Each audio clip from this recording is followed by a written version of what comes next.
Guys, I'm going to take a picture for the Twitter. I don't ever do that. We're going to do that today. I'm feeling extra goofy.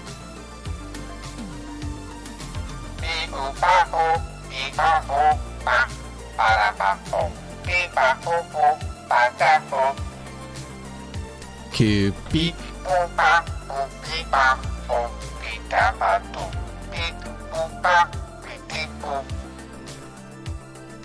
Cute. How are you guys doing? Cornelius. 3 months of subbing to the Robbiest of Robs. Cornelius, my man. I appreciate that. I got some gremlin alerts. I'm always interested to see if these buttons work. Oh, it did. Fred Pretzel. Look at that. I mean, you're a gopher now. We should probably change that name from... Ron Fairham, are you already battling here? Stream's just barely started. You're challenging people to a sneaky mon duel? Alright. It's gonna be Ron versus Sloppy Robbie. Haven't even started the stream, but, you know, the sneaky mon battle is... Oh, man, there's no way Smellabee can win. Like, just 100%. This is not looking good for Smellabee. I don't believe it. That's a surprising upset. I know nothing about Sneaky Mountain. You know what the best part is? Nobody knows anything about these things. Please, here, help yourself to an epic cheese. Epic cheese. Cheese. It's time for cheese. I jinx it a lot. That's the Rob curse. Epic cheese. Cheese. That's gonna 2x your cheese for the rest of the day. Epic cheese. Epic cheese. My goodness, it is so good to see so many familiar faces. I swear I've talked to more than half of you in the last month or two, just through communications and stuff. It's really cool. You know, I've kind of been a content creator for years and years and years. I've never really been a community manager, okay? And to be honest, I don't know if that old man Willikers guy makes for a good community manager. He's kind of a jerk. But I appreciate anyone who, you know, still wants to be one of me Jimmys. You know? I'm very excited. I think DBZ's coming back here. Pretty confidently coming back. I should tell you guys who's working on it, but it's almost fun that it's sneaky at this point. Plus, I don't want to overhype anything. This is a very casual year for me, okay? I don't want anyone out there to, you know, be throwing money because they're like, Rob, you're going to produce this content. I'm going to try, okay? And I'm going to tell you what type of content I'm trying to produce this year. I'd like it if we, by the end of summer, are doing a once-a-month DBZ show. And instead of it being open to the public, it'll be open to our community of role players. We're doing a lot of little games and stuff with each other in the community, and pretty much all of us like to role play, which is amusing. You know, like we've started doing those fleet nights, and we like at this point, I feel like our community alone could fill up the fleet. Hello, Curtis. It's good to see you, my man. Ooh, 200 bits, Curtis. Oh man. Wait, what was the number? Damn, I was testing something, but I don't have anything at 200. I have new tech, so I have the tech to connect bits and dollar donations to WebMs, and I'm going to start to filter that in. I put some up for a test. Curtis, it's good to see you, my man. Curtis, did you wish Mod a happy birthday? Just hoping you, just giving you a reminder. Just giving you a reminder, my man. I'm just turning off the stream. I'm just... that's... Bailey, that's a lot. Bailey, that's a lot, my man. That's a lot! Bailey! That is...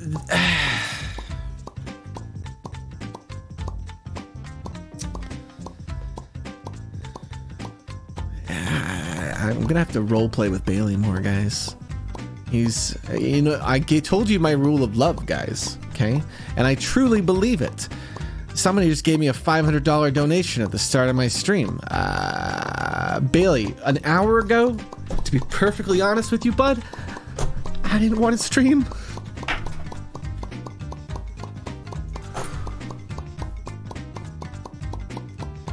Man.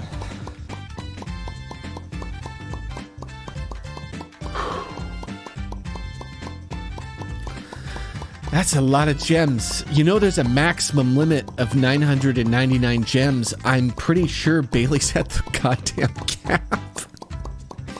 The tech wasn't designed for people to donate that much money.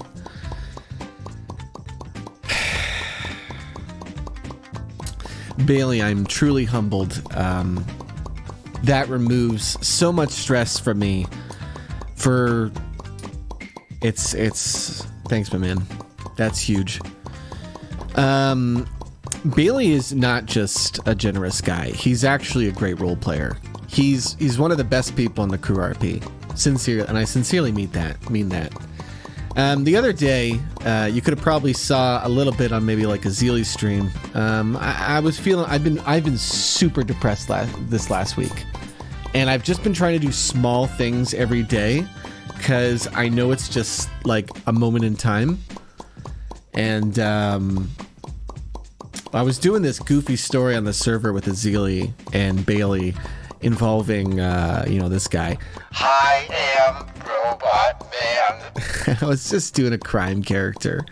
And I got some Molotovs on him, but then the server admins gave me sticky bombs. And so I had no idea exactly how they worked, but I started to make a story with it. Everyone was having fun. And I was like, all right, cool. And then when it came time to, Roman, I was going to try to get you involved, but then the cop showed up. Basically, mid-text Roman, the cop showed up. There's Bailey's coins. Bailey, you get a couple coins there, too. That's the rare Rob TV roleplay currency. Thanks, my man. That's very, very generous of you, Bailey. You gotta pick yourself up right off the ground. I said that's the way to do it. You can always improve it. Just get up and believe in yourself. I wrote this song for The Mandalorian. It comes out like this week.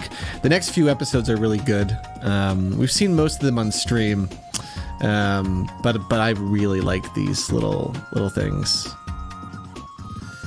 I think I'm gonna VIP here, Bailey. And it's not entirely because of the money. It's just a little part of it. He's also just like, you have to understand that on the crew RP, I've been doing a lot of it in the past few months, but Bailey and Andy really picked up the slack of the cops when we were doing a cop mix-up, and they become such powerful role models for the police force that our police force is better, which makes our server infinitely better. We're coming back to crew RP roleplay this year, and it's gonna be so good because there's just so many great people that are all learning from each other now, and that's what's really good. And so one of the projects today is a brainstorm day. I want to get some ideas from you guys. I want to do some small things. We have a bunch of homework projects, and we're doing Sneaky Mon stuff. Last week we did a bunch of them. I actually had some people telling me they need more time, and I was like, guys, the time limits aren't real. The time limits were just, to get you to do stuff. Because sometimes when you have too much time, you never finish it, but when you have a time limit, you get it done. Sometimes a little bit of stress is helpful, just to get you out the door, But if you're working on a Sneaky Mon, you can send it anytime in. I have a bunch of people that have sent me zips, and now I just need to take a day and a half, 2 days to organize them all, and then we're gonna have a good amount that can evolve.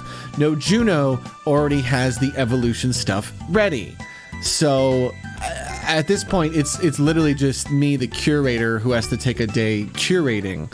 Let's all give a round of applause to Bailey, because I don't feel stressed taking a day or two to do that now. Crooked, another bro here who he just joined the crew RP, and Crooked plays a great character, because I don't know if many of you guys have seen Crooked's roleplay, because he hasn't done it on the crew RP at all, but he plays an old smoking lady. So I'm really looking forward to having him on the server. I saw you sent me a picture, Crooked. You made a character. Has an ambassador taken you around yet? It's really helpful to have an ambassador take you around. And then after that, Crooked, it's just a matter of getting your social network going. And I wish I could say I could help you with that, but I don't actually have a great social network on the crew RP right now. You know, like ever since the server reset, I haven't really gone through my characters and updated my phone. I mostly have just been playing Cheeto, because he is just a really relaxing character for me to play. Like when I play Monica Rupert, she is stressful. Monica Rupert is like Game Master Rob. Like last year when we were doing stuff, like even on my birthday stream, I was like hosting the birthday party. So I was like calling you for this caterer, calling you for this, calling you for this. And I'm juggling like 6 different side mini stories. And that stuff is like really exhausting role play. And I'm like not up for it right now. So I've been playing a lot of Cheeto, because Cheeto doesn't do anything. I just show up and talk to people. That's it. You know, I just hang out. The other day I was doing some RP, and things were getting kind of stressful. Birthday stream, when was that? What did I miss? You know, Chrissy T's, you can still watch it. It's Monica Rupert's birthday party in my crew RP VOD on YouTube. So you go to like youtube.robtv or yt.robtv. I need to get more of those quick links. Like Danny did that for me the other day. Danny sent me like a bunch of suggestions of things he thinks should be quick linked, and I was like, okay, sure. And then I went and did it. I can't believe how much support you guys have been giving me since the end of U Realms, and I don't just mean financially. I also mean just personally. Dr. Blah made me some fun things this week. Can we go over these? Some of them I've tried to fix and I didn't fix right. Like I fixed the legal crime because we're doing that tonight. So I'm going to be doing this stream for a few hours here where we hang out and do some brainstorming, chit chat. You know what I like about this stream? I know it's digital bards, and some week I'm going to be laser focused on doing some art things. Some week is just a way for me to come out, say hello, and work with the community and update you guys on what I'm doing, you know? I probably need to do one of those Rob FYIs. Where's Gengar? I didn't get a message from Gengar this morning. I think he was sleeping in. I think he's around. He can jump on the call if he's around. Let me poke him. I would say that's what I mean. I didn't have a plan today. It's just kind of coming out.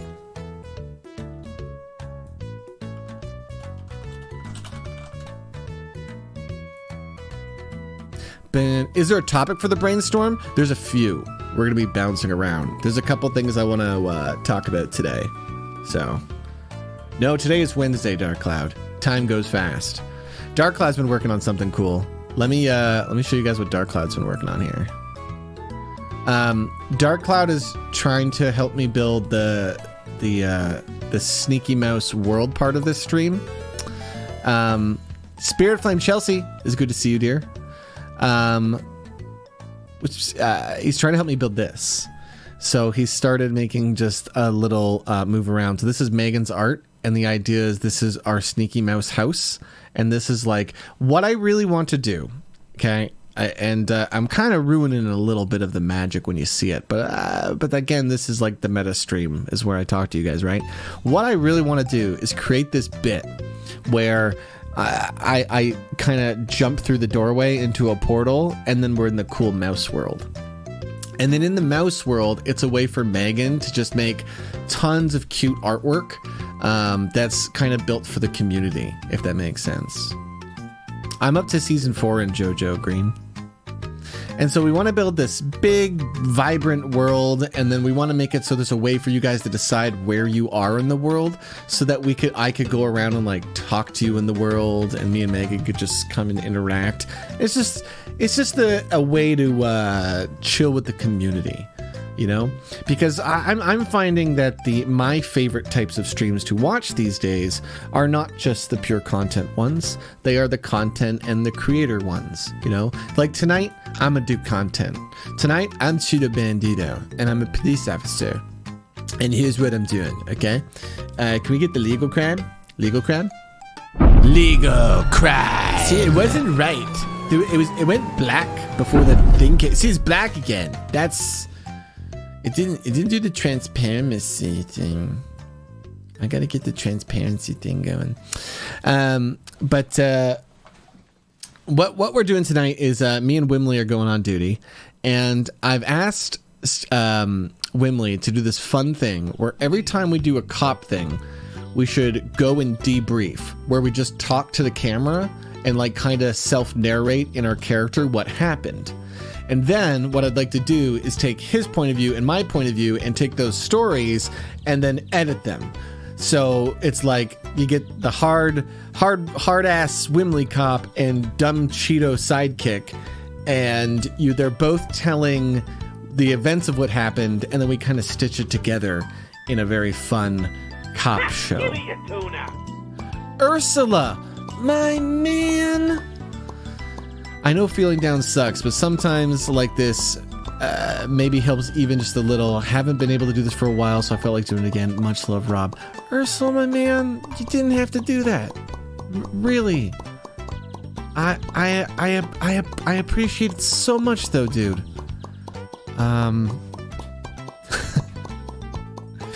This is a hard time, but.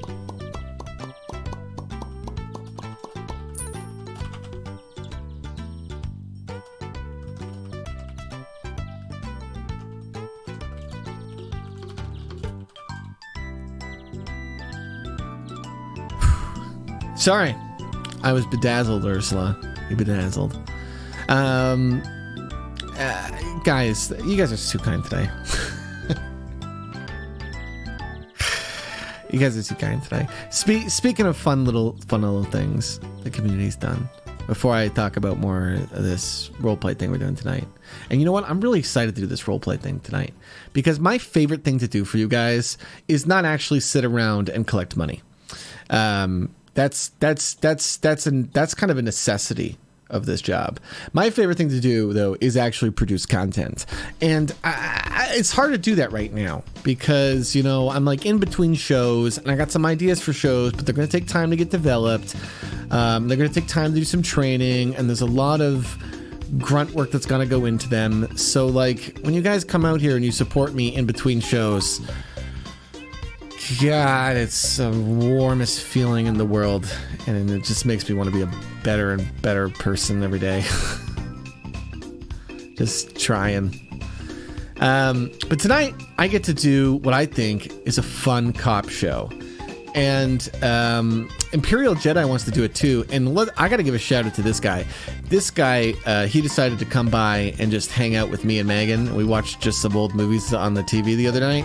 And man, that was so good for me. I don't have a lot of real life friends. So like, I've only ever had work friends. And so that's always been so hard. You know, when you only really work with people and you don't have people outside of work. So it was such a pleasure to hang out with Jedi. He's just the nicest guy, but he's also a cop on the Crew RP. And I want to get him involved in this cop show because his cop is like an in-between of Cheeto and Wimley. He plays like a super trooper. And I really want to get a day where all three of us are just in a car type of deal. You know, we're just in a squad car and we're doing a 3-man duty. I think it would just be so fun because I love the idea of each of us narrating our point of view and then stitching that together into a cop show. I think it's a really simple and easy thing to do. So, but yeah, so Dr. Blas made some things. Dr. Blas, let's go through some of Dr. Blas things. He's made me some WebMs to mess around with on stream. Some of them are really good. This one I need to figure out how the overlay system works for it. But this one is top tier. Okay? This thing I love. There's some cheese, guys. Oh no. I'm sorry, that cheese isn't for you, chat. I'm sorry. That's squirrel cheese. That was not for you.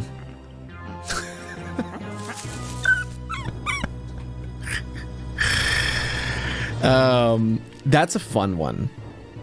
I need to, so once that's gonna get overlaid on top of the cheese, and then we're gonna make that like a small donation bit thing. And it's just something you can do to troll. And then on top of that, I'm gonna make it like an item. That's the fun thing with making these little WebMs. And like Dr. Blas really inspired me because he's already being like so creative with his goofs. Like, let me see it again. It's so good because you wouldn't even notice it. Just you'd be like, oh no, and then it would be over top, so the mice would be like running past like underneath him.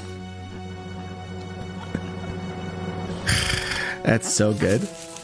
In the future, it'll probably be possible to make WebMs script out some commands too. So I could make it so once the squirrel comes out, it disables the cheese. Like it clears the cheese.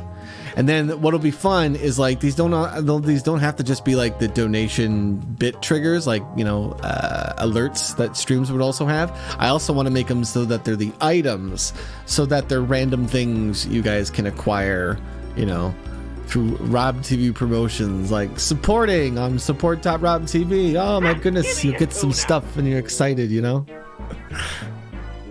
Goosemaster with the $50. Guys, I haven't even done anything today. There's no pressure now. Now I get to just relax and entertain you guys for the rest of the day, which is exciting, you know? So my plan today is we're going to do some creative things here. We're going to be brainstorming some stuff for my shows. Thanks so much, Goose. Yeah, you guys are fantastic today. It's like, I don't want to talk about being down, you know, but I like being really honest with you guys. And like, this has been such a hard week. And it's crazy because I woke up and I told Megan, I was just like, Megan, I gotta take today off. I can't stream. And then I just did what I've been trying to do to get past that. I just went for a walk, you know, ate breakfast, tried to relax.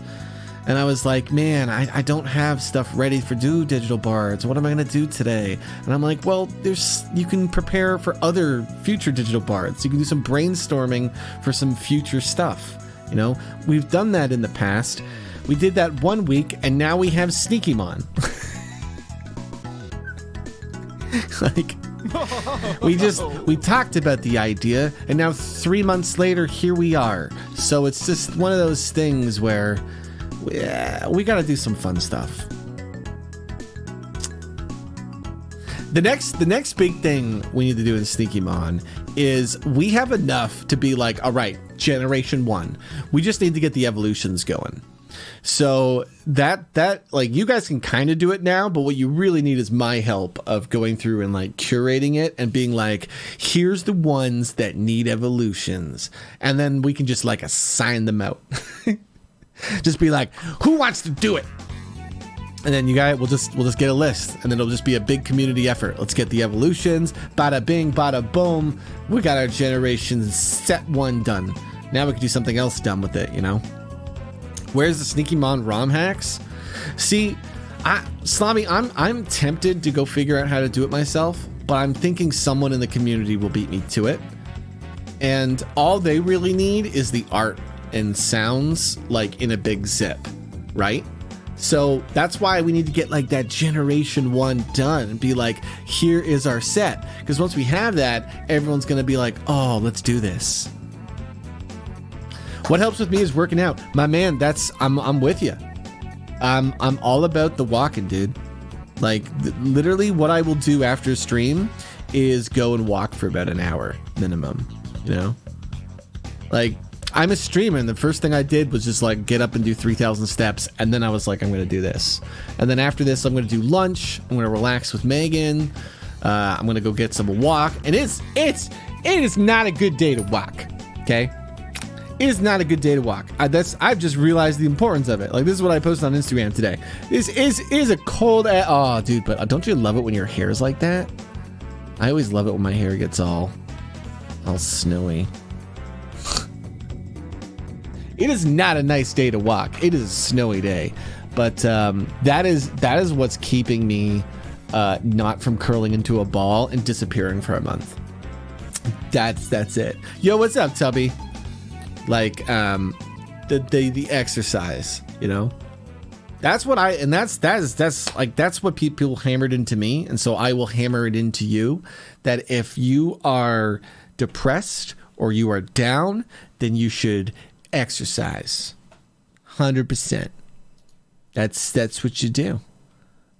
I'm gonna try to sing the song. I still don't have the lyrics mastered, like perfectly memorized. What's the song called? If I can remember the name, usually I can stay in it. This Mandalorian one that I do. Oh yeah. Okay, and which one is it? It's a Gomon song. Is it Twilight? Why does that come through the speakers?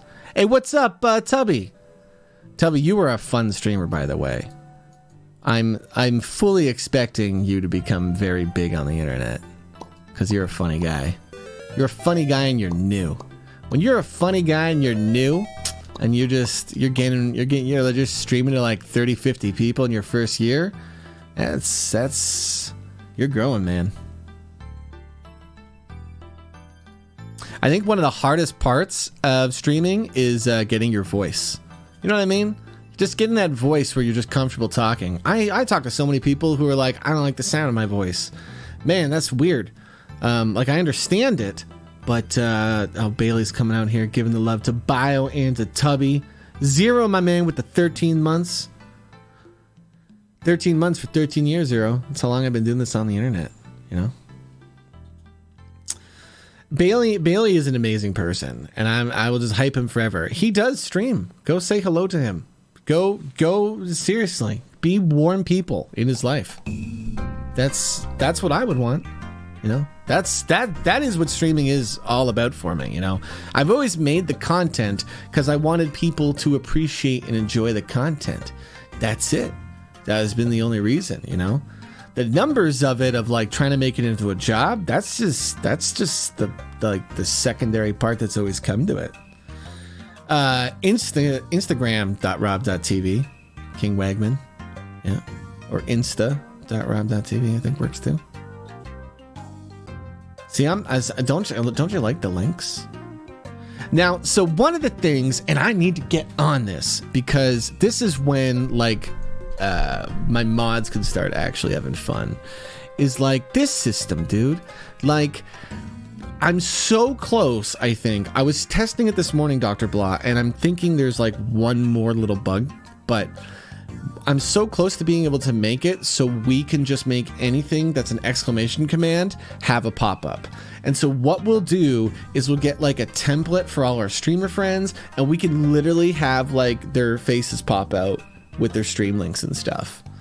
And then I think soon after that, we can even like have sound effects, you know? And that would be amazing. Because then I can have, you know, the like we like Jill stops by and chat. We want to shout her out, and it's just like, guys. So that's one thing I want to get. And then there's going to be so many things we use that for. And then I think we can get it to the point, Dr. Blah, where we could probably get like some of our we could probably do it really, really easily. So like if we're doing like an event one night, we could have templates for stuff, and then we just change it up, and then now we have new stuff. So it's really cool. This, by the way, this soundtrack, okay? This is a soundtrack of healing for my mind. I don't know why. I'm gonna have to play Mystical Gomon Adventure this year for the N64. just to because I've loved this music so much. It's just so light and nice and cute and fun, and it's made me very happy to just chill out to it all year. I don't think Mystical Goemons was a 2-player game.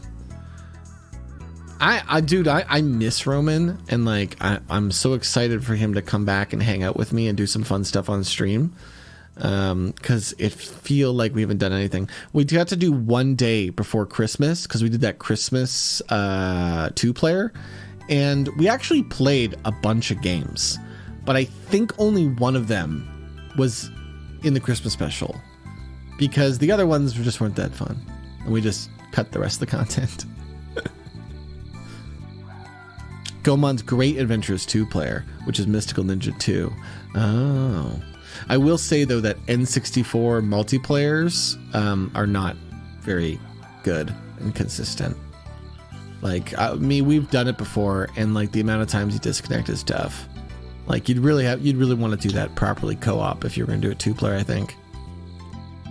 Did I start putting together that game list? No, Slobby. I've been pretty down, so I have not been like I've been getting overly stressed about simple things in my life recently, like sport ball.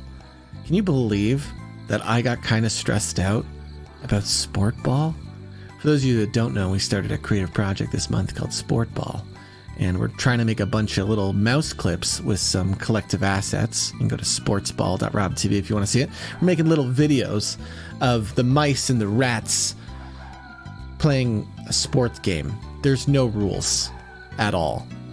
There's no rules. And because here's the cool thing is a few years ago I got this technology made for my commercial break software that I haven't used in a long time, and I want to get it back up. But Tubby, you're being too nice. What I want to do with this software is take all the videos our community makes and then make it so I put like, here's the ones where mice score, here's the one where rats score, here's the one where mice score, and then I can use the software so it plays the videos in a way that creates a sports game, an RNG sports game that I can cast.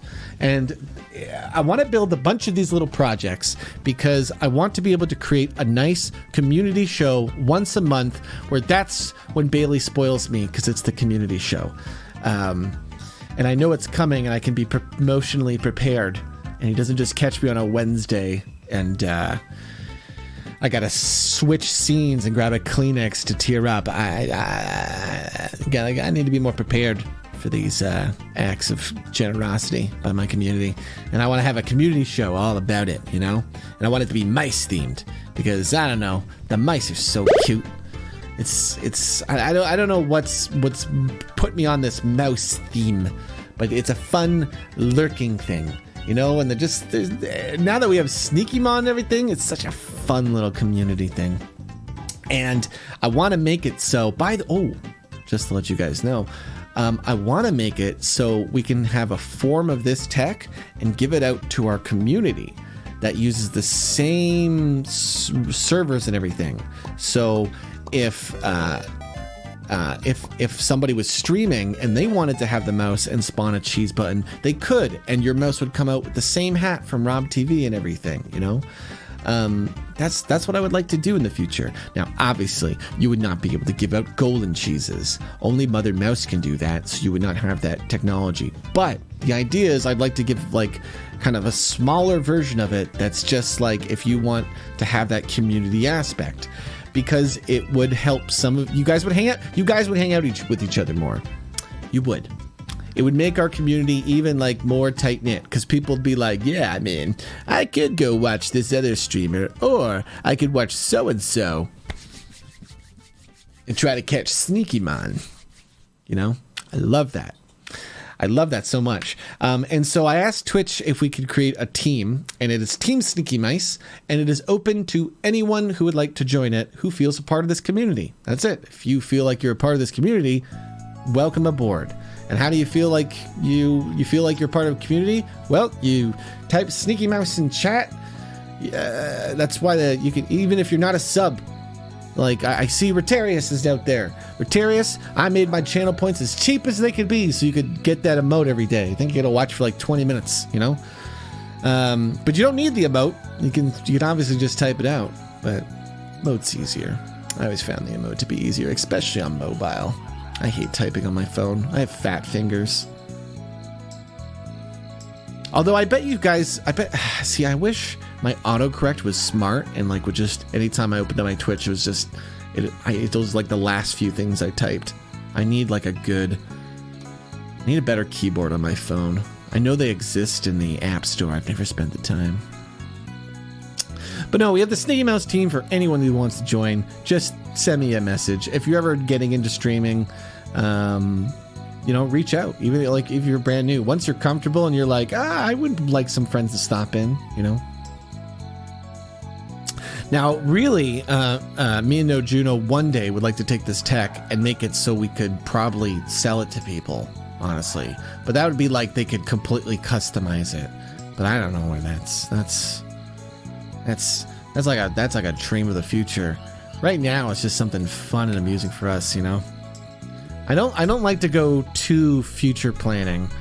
Yeah, that's what I mean. That's like a 5-year plan, you know.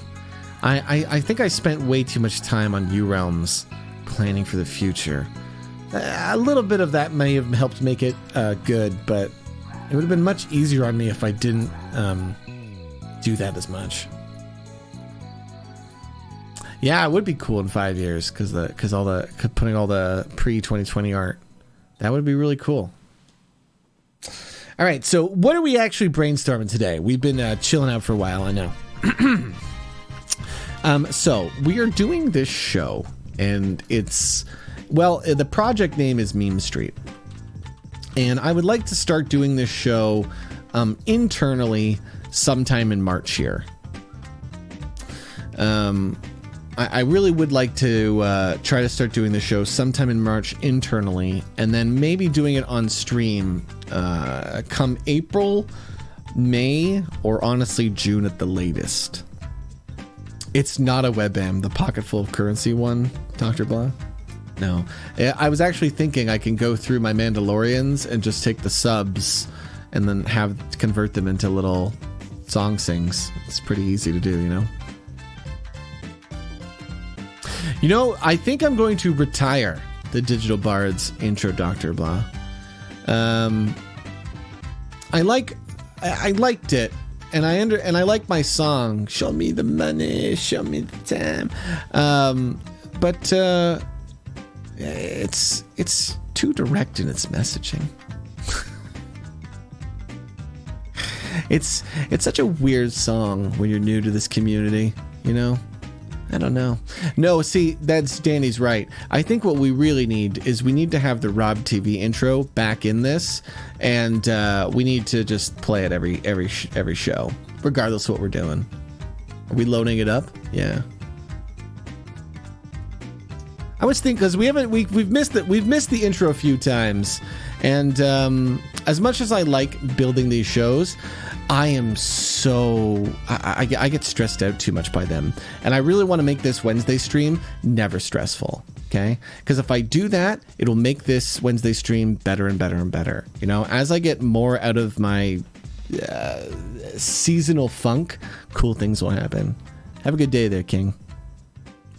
You know, I think we can get that Rob TV intro. That's actually possible. I think I could do that right now. It's been a while. When was the last time I showed you guys the Rob TV intro? But like, that's delicious. Rob TV original intro. How does this end?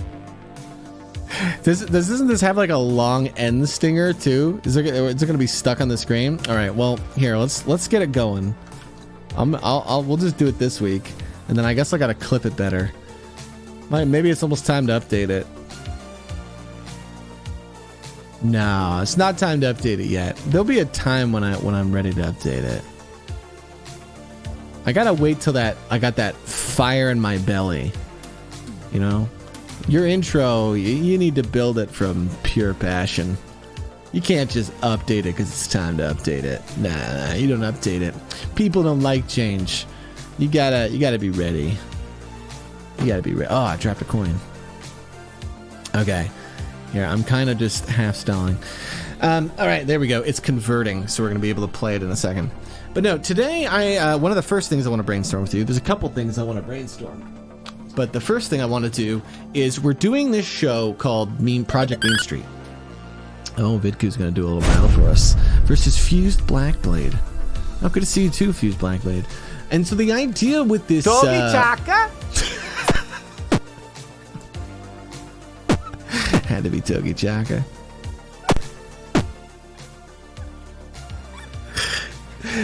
Okay, you guys are distracting me. The idea with this Meme Street show, that I actually think we're going to go with the name Who's Talking Now. Because Deadbones came out that the other day on Harry Potter Book Club, and that is so amusing, dude. It's so funny. And I think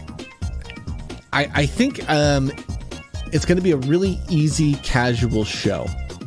I have some cool idea for some fun stage technology I would like to get developed to make our shows feel more like shows. Because if I'm being truly honest, I really would like to be at a point in summer where we can do a Harry Potter, dare I say it, a Dead Realms. I really hope that I can get into that zone where that show is not terrifying. Yesterday I actually tried to update the mod. There's some stuff that was broken in it. I read the forums right before the stream. There's still apparently some things that are broken in it. So that's the way to do it. You can always improve it. Just get up and believe in yourself. When the times are tough, you gotta commit. You can't give up. Not yet, not ever. Don't quit.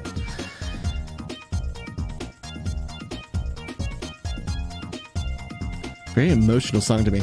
I really want to get that Euros back to a place where it's fun again, you know? I really want to get it back to a place where it's fun. And so I know that the best way to do that is to make it less stressful. So the first thing I got to do is I got to get the mod fixed. I got to get the mod done. I got to get those red gems out of the card. Can you believe? It's like I'm cursed. Can you believe one of the biggest problems with U-Realms Season 4 mod is a red gem based problem? I'm going to explain some things. If you're new to the community, you may not know why we have red gems. It was a meme, okay? For whatever reason, I decided that one of the objectives in one of the Pokemon runs we were doing was they had to find 5 red gems. Because more than 5 would be a waste, which is a DBZ joke. So we just had this red gem gimmick. And I've been talking about red gems just ever. Just this nonsense about red gems. And so what's hilarious is in U-Realms, we decided to change and remove this gem that just happened to be red and make it rainbow because we were just trying to make the game easier. The problem is we had 2 different gems and we were like, what if we just merged it and made it one the same thing?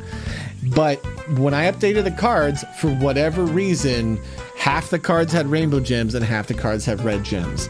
And I can't tell you how complicated and confusing that is when you have like thousands of cards and you don't even notice it and you're like, what? And you just think it's a cache issue, but it's not a cache issue. So that's something I need to figure out. And then there's a lot of other things. I need to build a bunch of legendary items for U-Realms. So, I mean, that's a stream I have to do this year that we're going to do on Digital Bards, where it's going to be, I'm going to sit around and you guys are going to kind of try to remember as many fun little U-Realms references, because we want to turn them into legendaries so that there's a proper set of items and stuff in the game, because right now there's not. And I need to go and make sure that my mod has a nice balance. I want to finish the mod, really, is really what I want to do. I want to get the mod to a point where I'm like, I'm happy with this. I don't need to change it. I could potentially even see to getting it printed out, maybe, you know? And I might be missing art to really do that. But other than that, getting all the lingo in the cards is something I definitely want to get done. Fused Blackblade, my man. Thanks for the 13 months. And Wasted Wraith. I missed this, but good to see you. I'm glad you're here, my man. I'm glad you're having fun. So, I need your advice, your opinions. So we're doing this show called Who's Talking Now? And the idea is it's a role-play show with mainstream characters. The main reason to use mainstream characters is because general audiences know the lore, right? If you're role-playing with Darth Vader and Princess Zelda, then a lot of people know a lot of stuff about Zelda and Darth Vader that they can kind of already appreciate the goofy roleplay that comes from it. One of the things I've noticed across all my roleplay shows is how hyper niche they are. And they're usually hyper niche because you got to get really invested in something new, you know? In order to enjoy U-Realms Live, you got to watch hours of these guys goofing off and kind of slowly develop an appreciation for the characters, you know? Most of the people who were watching U-Realms Live when they first started watching it were watching it because it was like the Buffalo Wizards and they're just doing Buffalo Wizard stuff, you know? You kind of evolve an appreciation for that. And what I like about this show is it's very casual roleplay, but it's with potentially deep lore, which is fun. And the other fun thing is multiple people will play the same type of character, so there's a chance that there could be like fun meta jokes and weirdness, and it could get really cool. And then I also want to use it as a way to have the community have more chances to role play, not just with it's an ooh sneaky mon. Tubby, are you still here? If you're here, it's Steph's sneaky mon. I hope you've been paying attention. I hope you got red gems, my man. Melissa Sevens, nice to be in an early-ish stream. Glad I could stop by. It's good to see you, Melissa. I like doing the early streams. I think what I know this is a weird time for a weekly stream to always be here in the middle of the week, but it's just a good time for me. It's a good time for me. Does that make sense? And I know it's pretty good content for VODing usually, you know, because we're talking about fun, interesting things. So I like this time. And the other thing I know is I wouldn't want to put this show on like a Friday night or a Saturday night or something, because while more of you could make it out to it, I really want to save those nights for content because I'm a content creator. I want to get into some of these fun shows, you know. We're going to do Harry Potter this month. I literally just have to pick a Saturday here, but I haven't really done any planning because I haven't been in a good spot. And honestly, Danny has it so we're ready to like launch this cool new calendar and newsletter thing, but it's baby steps for me, you know. Once I start doing a newsletter, I gotta keep doing a newsletter, so I'm waiting till I get in that good zone. I don't have a lot to talk about anyway. Newsletter is when I got a bunch of shows that's coming out, so well, I'm getting there, baby steps. But this summer, I would really like to be in a spot where I can do 1 week.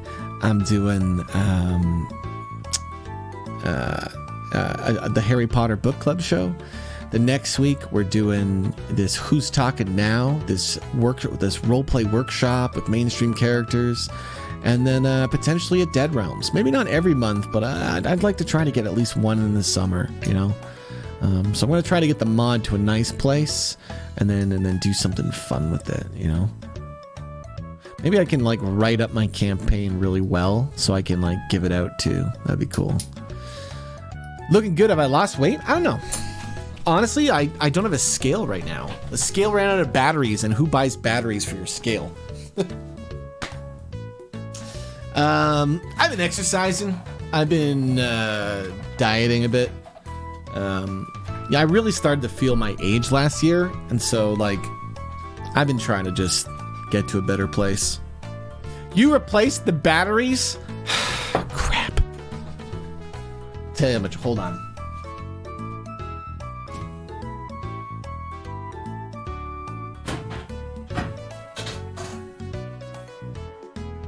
Oh no! The batteries still say low. That's good. I was worried there.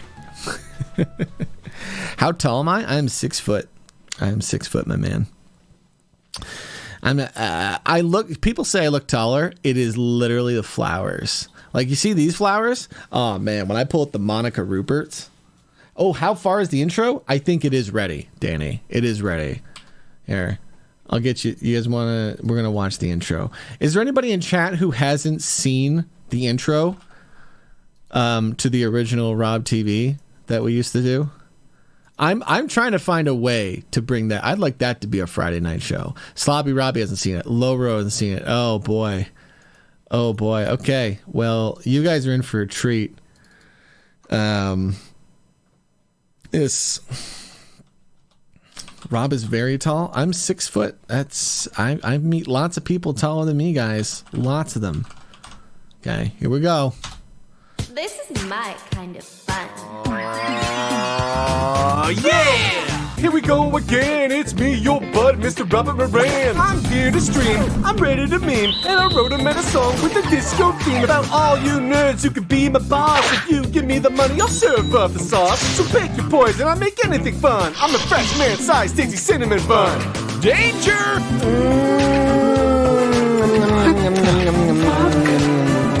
That's delicious. That's wonderful. That's not my name. Hey, my name's Rob, and welcome to my internet show. I mean, it's still a top tier intro. See, I knew there's this part at the end that would kind of get in the way.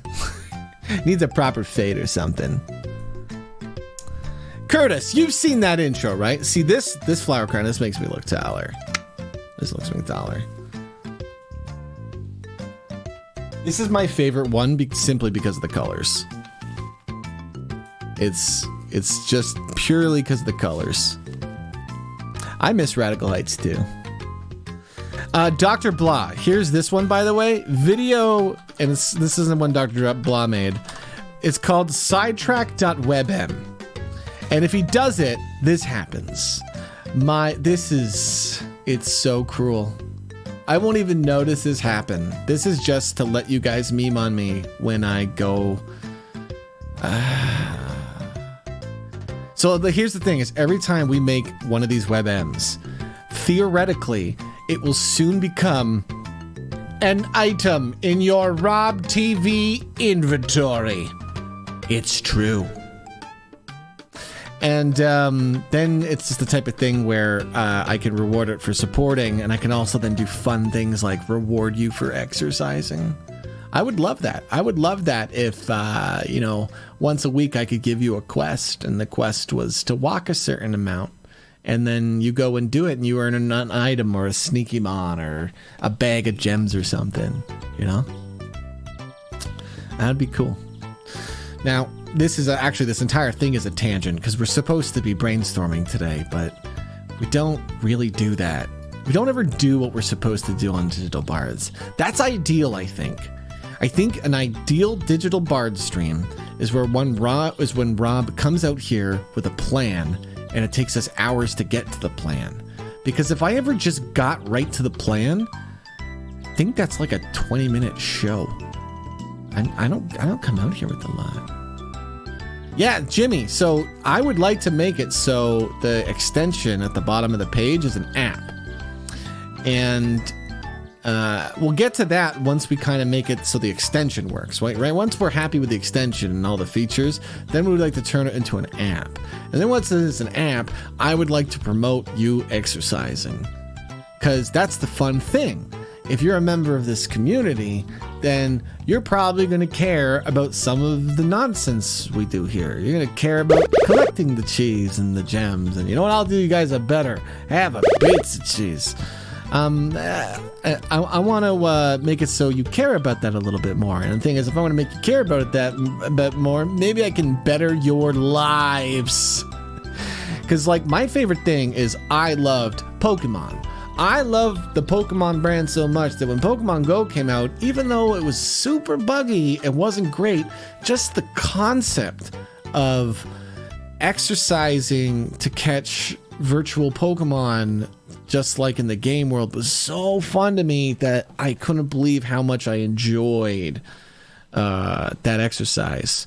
So, you know, it's one of those things, like if I'm going to make this game thing where you collect cheese and you like start to care about it, how do we get exercise in there? Sneaky man, go for a walk. Oh man, that's goofy. Anyway, so let me get focused here. So who's talking now? So here are the characters that we have: Mario, Luigi, Yoda, Bowser, Darth Vader, Sonic, Morty, Mickey Mouse. We got the Harry Potter characters: Vernon, Dumbledore, Harry, Hagrid. We could probably put more in, honestly. We just don't want to put in too many Harry Potter characters because we don't want to just become Harry Potter Book Club again. We can add more Harry Potters as the characters expand in this show.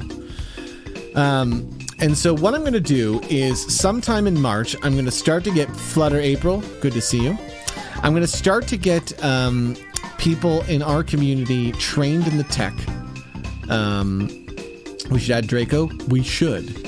I love to play Draco Malfoy as a totally nice man who just talks completely straight like this. He's an amusing character for me to roleplay. Harry Potter, would you like to be best friends? I need to also figure out how I will play characters, right? For example, one of these characters, they're going to be Cheetah. I don't know which one. It might be Kirby. Yo, what's up? This might be my Kirby voice. I don't know. But that's the thing, is people who have fun voices like that, they don't have to necessarily play the character properly. They just need to play the character the way they're going to always kind of play it in a way, you know? So I'm going to get my community. I'm going to get some people trained. I'm going to get a spreadsheet because you fucking know I love spreadsheets. Of how people play different characters, so I can think about some show design, some balance. But really what I want to do is make it the type of thing where we say Friday night, who's talking now, from 8 p.m. to midnight, baby. And then what I do is I get one or two co-hosts, people who are there for the whole show, and then we rotate in somebody else. We're just rotating people in to do scenes. You know what I mean? So I could do a night where I grab like Jedi and Citra, and the cool thing is we could all stream this. We could, like, it doesn't have to be just my point of view. We can all, well, I mean, we'll all have the same point of view, but the thing is we could all have our cams and stuff, talking to chat. That's great and awesome too. But we can make it open for the community so people can just jump in and perform a scene, because truly that's what I wish I could do. I wish I was a part of like 10 online shows and I could just tell you guys every night, hey guys, tonight I'm doing this. Hey guys, tonight I'm doing this. Hey guys, tonight I'm doing this, you know? Because at the end of the day, you guys just, we're all about the content. That's all we want, you know? And I just want to create more ways to not just let me perform, but others. So this Who's Talking Now show is a really cool idea for that. Just letting all, like, not just our community, but all the new friends we've met in roleplay, our old roleplay friends, have a place they can come together. I'm thinking 2 times a month. Come together 2 times a month to just do scenes. And then I'm also going to do some recording offline, especially with people who are new to roleplay. We'll do some scenes and we won't stream it, but I'll record it. Because if it's fun, we'll put it on YouTube. And that's the best part about this show, I think. I don't necessarily try to make YouTube content, but hey, have a good day this Swipe. I don't try to necessarily make YouTube content as much anymore, because I just think the live content dynamic is so much more fun. But if you're recording like these fun, like 5-10 minute roleplay scenes with quirky characters, that's just good videos, you know? I would watch this show. That's pretty much how I make anything, by the way. I go, what I want, yeah, I want this. The thing I'm making because there's nothing like that. That's what I would want to watch. So, I want to watch Sailor Moon and Batman solve a murder mystery in 5 minutes. I don't know what that's about. Can we get that done? So that's what I want to work on today with the brainstorming. What are the scenes? What are things that characters could do? Okay? Because I haven't really put any thought into this. And when I'm prototyping this show internally, I'm really going to be looking at what things work and what things don't work, especially with people new to roleplay. Because usually the best scenes are the type of scenes that are easy to do for people, whether they're not new or not new. For example, being a pirate is generally, that's what I always tell people, this is really easy roleplay. That's why Sea of Thieves is a great game to kind of start roleplaying with your friends, because all you have to do is say, "Arr." And then as you're doing it, try to think more like how your pirate would. And then you're like, "Oh, okay. Yeah, I'm more aggressive, I guess. Or less aggressive. What type of pirate will I be? Actually, I'm a fisherman. Yeah, we're fishing today. Okay, we're just friendly fish." You know, you kind of develop a character that way. I find that a lot of people get overwhelmed with roleplay because they think they got to go in and they got to go in with a lot of ideas. You know, they got to go in with a story, a background. Who's my mom? Who's my dad? How many people have I met in the world? What are my life experiences? I've found that you just kind of make that stuff up on the fly, and your brain does a pretty good job remembering all the funny things you've made up on the fly, especially if a lot of the things you're making up for your story are quirky, just simple things. I'll give you an example. Did you know that Cheeto's dad died? This is true. Cheeto's dad has died. Do you know how he died? Well, one day somebody told Cheeto to buckle up, and I was like, I don't want to buckle up. So I said, "Nah, dude, I never buckle up." And he said, "You have to." And I said, "I've never buckled up because seat buckle killed my dad." So I sat there and said this stupid line, "A seatbelt killed my dad." To which the other role player asked, "How? How did the seatbelt kill your dad?" And the only thing I could think of was audio asphyxiation, the one where you strangle yourself to get a high sexually or something. I don't know. So that's what Cheetah said. And now it's always this thing where when people talk about seatbelts, I get really dramatic about not wanting to buckle up. And I try never to have to really explain how my dad died unless somebody really wants to hear the full story. I allude to it. I don't really go into it, but it becomes a small little thing, And because it's a small little thing, it comes up a lot. Because anytime seatbelts are involved, I'm always like, "I don't wear seatbelts. Not ever since one killed my dad." And those little things just add to your character. They can be really silly. They can be really goofy. Oh, man. So, scenes. Let's think of a scene. A very easy one, wedding. 2 characters are getting married. 2 characters are getting married.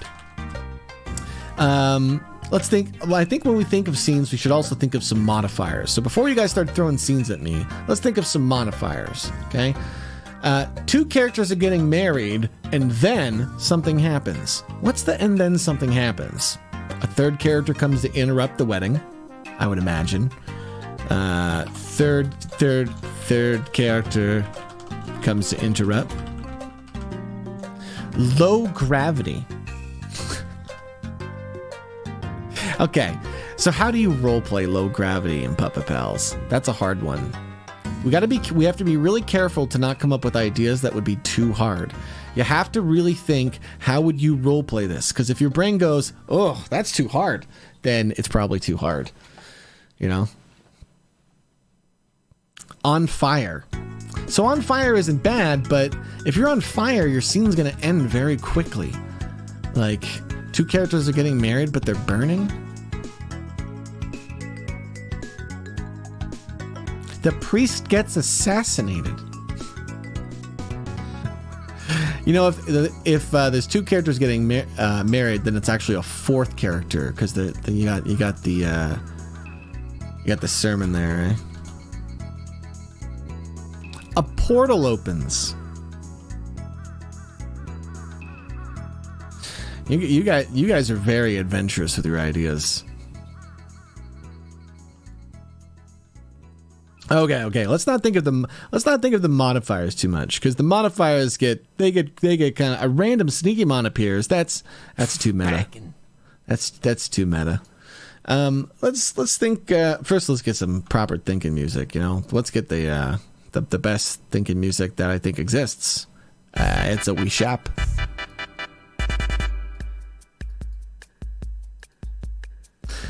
Let's sit here and think. A time traveler from the future. See, you know what? There's going to be a lot of modifier stuff, and that's honestly that's the part that like already stresses me out. I'm like thinking about it. I'm like, I don't ever want to make this too complicated of a show. I want it to be I don't want anyone to ever be like put off of it. And so while I start to think of like these fun modifiers and stuff, maybe it's more simpler to just keep our scenes really simple. You know? Like, if you're saying Batman and Shrek are getting married, that's a fun little short scene, you know? This is tricky. No, we don't ever have to have consistent lore.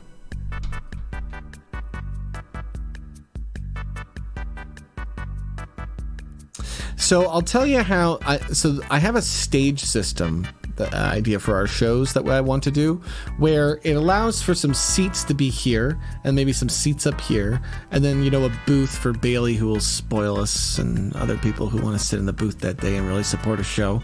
And they're like little spaces for you guys to basically, at the start of a show, throw some money at, to have your mouse sit there.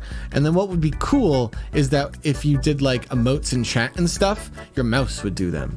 So like if you did like can I just do this to demonstrate it? I think I can. So if you just did a laugh, your mouse would do like a little squeak, and then they'd giggle in their chair a little bit.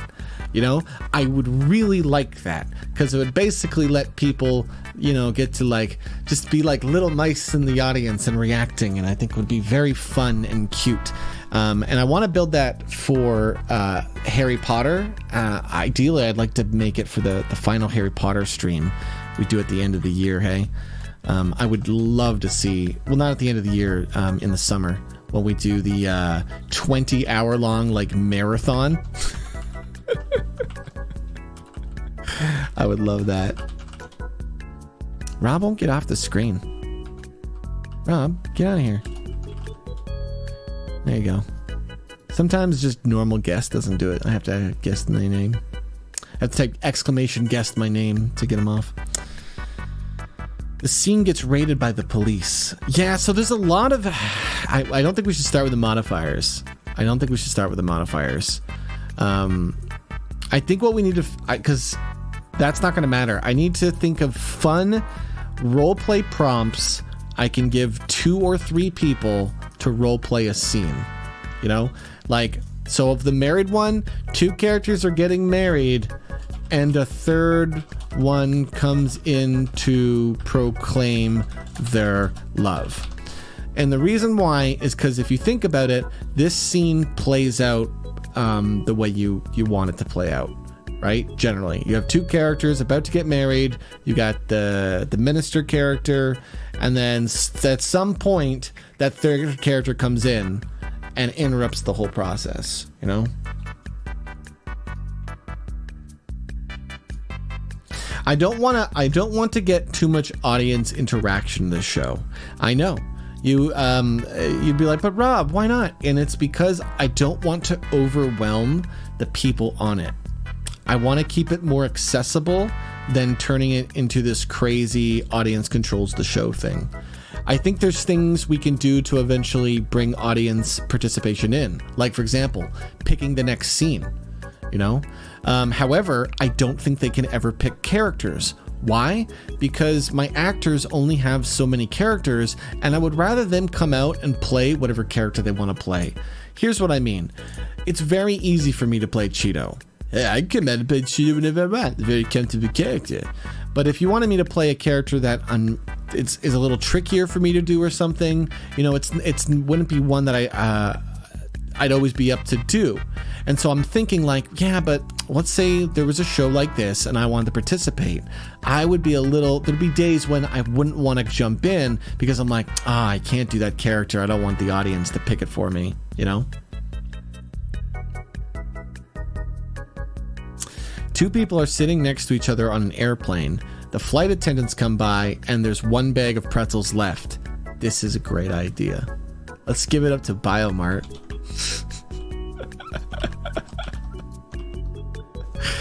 Okay. See, that's what we want. I think that's what we want. Now we have to. So hold on, Biomart. That's a great one. Okay, you guys are gonna be well. Let's get all your ideas, and then I'll tell you why we need to hold on. We need to start thinking about sets, because we're gonna have to get Megan to draw sets for this show, and later, you know, a year into this show, we'll have tons and tons of sets. But our first show, we're going to be limited. So we're going to want to be able to go from like set 1 to set 2 to set 3 to set 1 to set 4 to set 2 to set 5 to set 3 to set 1. Does that make sense in your brain? Basically, we don't want to necessarily have to create 15 sets if we're going to do 15 bits that night. You know, we want to just have a rotation. So we want sets that would have more than one use. So a space station DC Cred is a fun set that is not a good one to reuse because it stands out too much. A park is a good one. A lot of things can happen at a park. An airplane is okay. You know, I like Biomart's idea. That's a scene I want to do. But an airplane is... Now, we can cheat a little bit. Yeah, see, here's the thing is you have to think about the logistics of the show. If this is a show that we want to do by summer here, we have to think about how many sets Megan could make.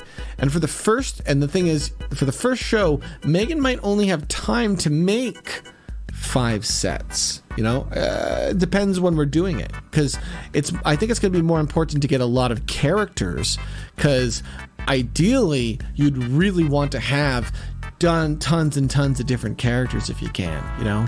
Sometimes it'll be fun. Sometimes we'll just have somebody on the show and we'll just let them be Darth Vader 3 scenes in a row because it's just like we're enjoying it, and we'll just keep doing the bit.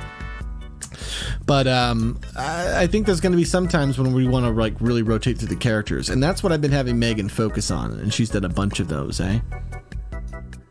Azurite Gray with the 2 months, my man. Azurite, since we're taking a little bit of a tangent here, just to get off this train, I'm reading chat. What was the first piece of content of mine you ever saw, my man? I always like knowing that question.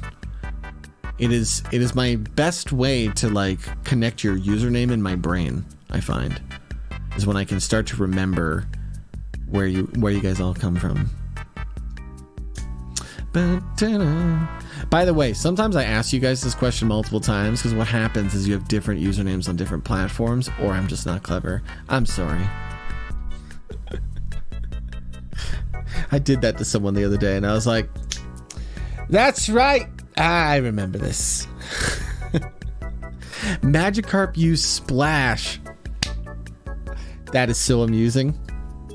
That is so fun. And Office seems pretty versatile. I think Savine's right. Okay. More than 5 is a waste on sets. That's funny. Let's do this. Guys, can I get some suggestions for goofy, funny scenes in an office setting? Let's do that. Let's try to make some scenes based on it. And let's have this first set be an office. A nice office building. Music festival is a good one too, I think, baby.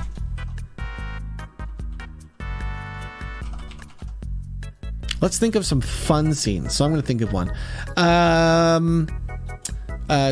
Two characters are attacking, and they're trying to decide who should fire the third character. Then the third character comes in. Two characters are deciding who should fire the third character for job performance. That's completely open then. That's a fun, goofy scene. Just, you know what to do with that. You're just, whatever position you're in, you know. The two characters, they're gonna decide who's the big boss, who's the side boss. They're gonna decide what they're firing them for. All sorts of nonsense. Third character, they're just coming in to see what spin they want to put on it, you know. Then that depends on the character, you know. Like, imagine you gotta fire Darth Vader. You know what? That's a completely different story than if you gotta fire Morty. You know, just completely different. Everyone is bored at work because the systems are down. Two characters are playing a game when the boss comes in, and the two are trying to convince the boss that this is part of their work. Very, very good idea, fan. That is a lovely one. That is, thank you for that. That's, we're going to see that. You know, the thing is, we're going to do these scenes more than once, because why not? You know, like, we can keep thinking of new scenes, but here's the thing. Anytime we do a scene and you guys think it's funny, we're gonna like take that scene and remember that's going in the best of. We need to do this one again. Maybe in like 2 or 3 weeks we do this one again. Different characters this time. Different people.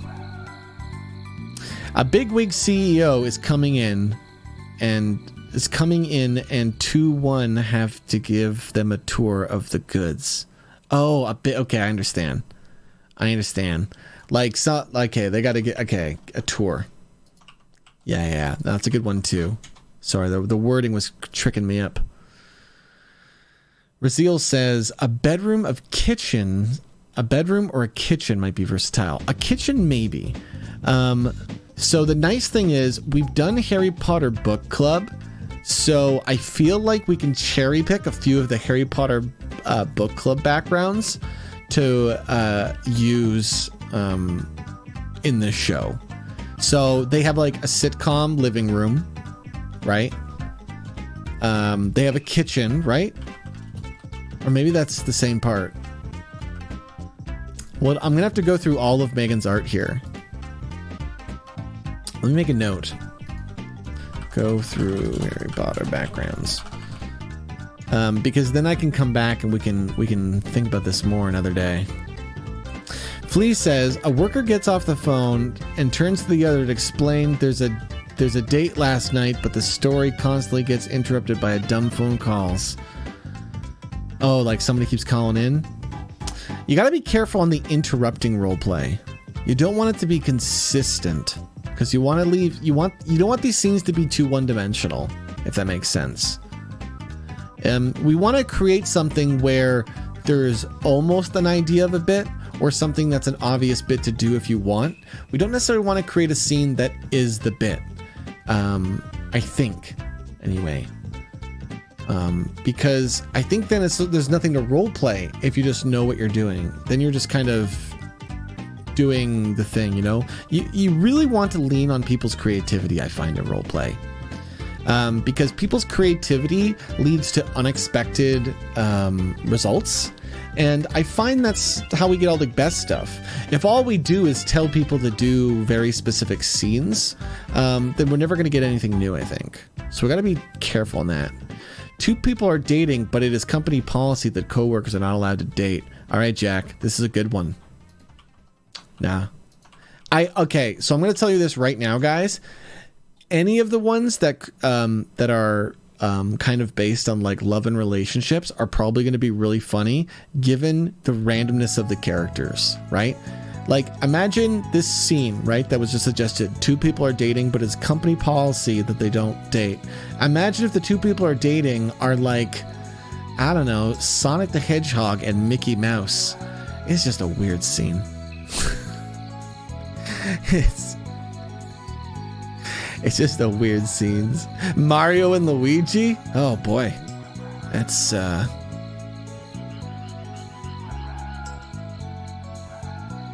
boardroom meeting on a new product. The actors make up the product and spot and argue if it sells well. You know what? I like the idea of a boardroom on a product. That's an idea.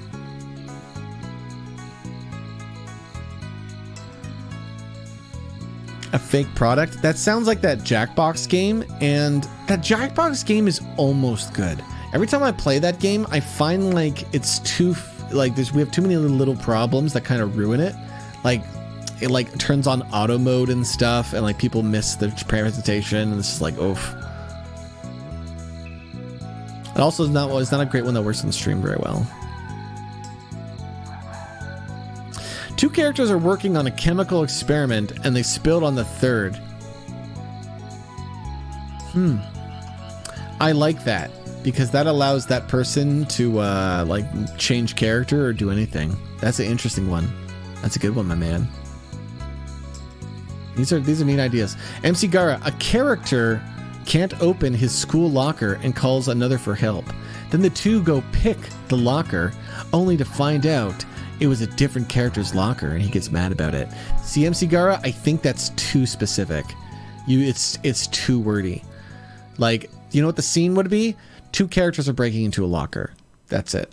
You know, there could, and a third character catches them in the act. You don't want to give somebody something so wordy that they can't really get the whole vision in their head. You know, because it's improv. And we want to really give them the opportunity to play it in different ways.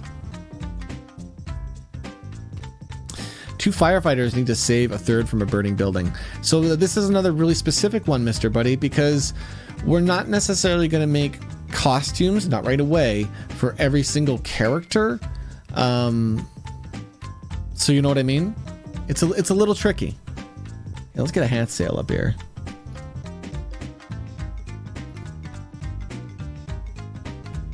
Now, Juno was telling me there's new hats, but honestly, there's so many hats, guys, that a lot of them are kind of always new to you.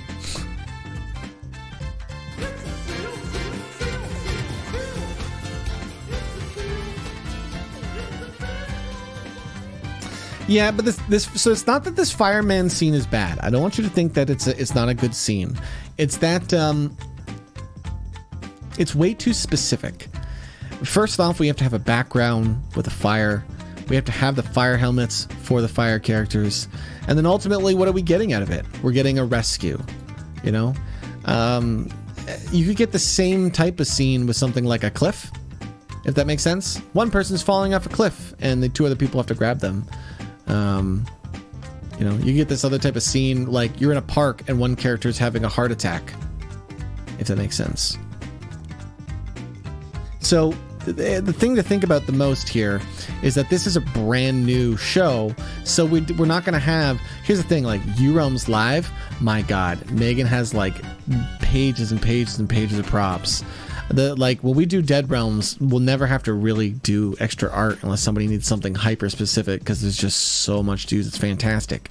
But this is a brand new show, so everything in the first few shows, you know, you want to be more generic, and then we start to add specialty stuff, if that makes sense.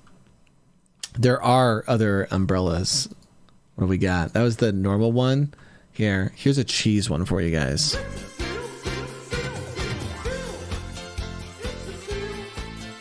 It's a big old effing sale. What should we listen to? Give me some Sonic Casino.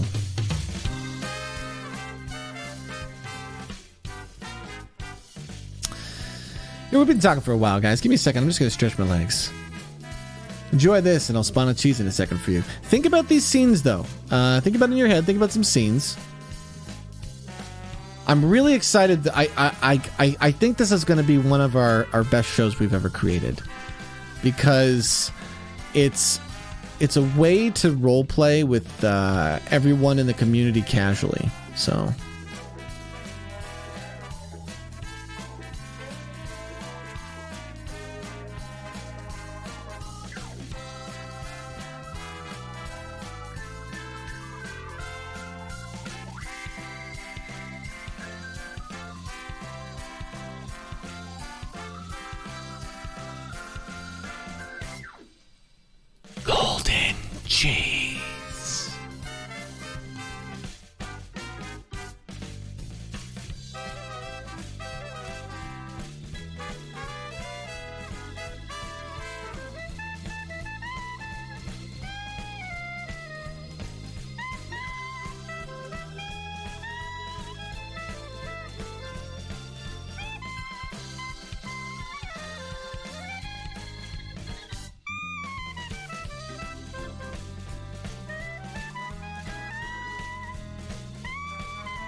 Hey, you have a good day, Goose.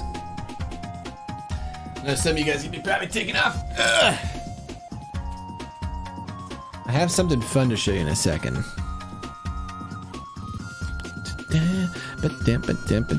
When the times are tough, you gotta command. You can't give up. Not yet, not ever, Danny Depp. I said that's the way to do it. You can always improve it. Just don't give up on yourself.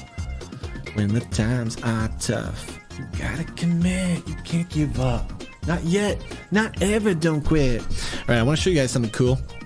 This is a painting from my sister. She went to one of those places where you just paint for the day, and she was not supposed to paint this. They were supposed to paint stars or something. This painting is called Escape from Mountain. I know there's a dirty word in there. Sean Senpai subscribing with the Prime. Sean, you know I'm on duty tonight, Sean, if you're role playing. Cheeto's on duty tonight. Sean and Danny Dip as well. I tried. Danny, did you see? I mixed your name to that song. Name's good for rhyming. But my sister made this, and she made it, and it's called Escape from Fuck Mountain. And she asked if I wanted it, and I said yes. What's funny is she said she wants to draw more mountains, so that's amusing, because if somebody's going to do like a lot of something, and you get the first one, then you get like an original copy. So I love this painting. I can tell that my sister's super angry here. Like, look at this. And I don't know a lot about art, honestly. I just know what I kind of instinctually have learned. But like, we're looking at this painting a lot, right? And everything up here looks well done. She's like trying really hard. She's like really going out on the stars, you know? But then when she gets to this mountain, and like the painting's name, Escape from Fuck Mountain, that's a mood, and I love it, because I'm kind of in this low mood too sometimes right now, you know, and it's nice to have something from my fam that's, I don't know, just I connect with. It's nice. I have no idea where I'm going to put it right now, so. Sean, my man, thank you for giving me your Prime this month. How you doing, bud? Sean's going to be doing some of that crew RP. I love seeing more people get involved. Dude, Sean, Azili loved your idea of your talk show thing. I knew she would. Everyone's going to love this idea. A talk show roleplay character. I'll tell you one thing, Sean. Don't feel like stuck in that idea, okay?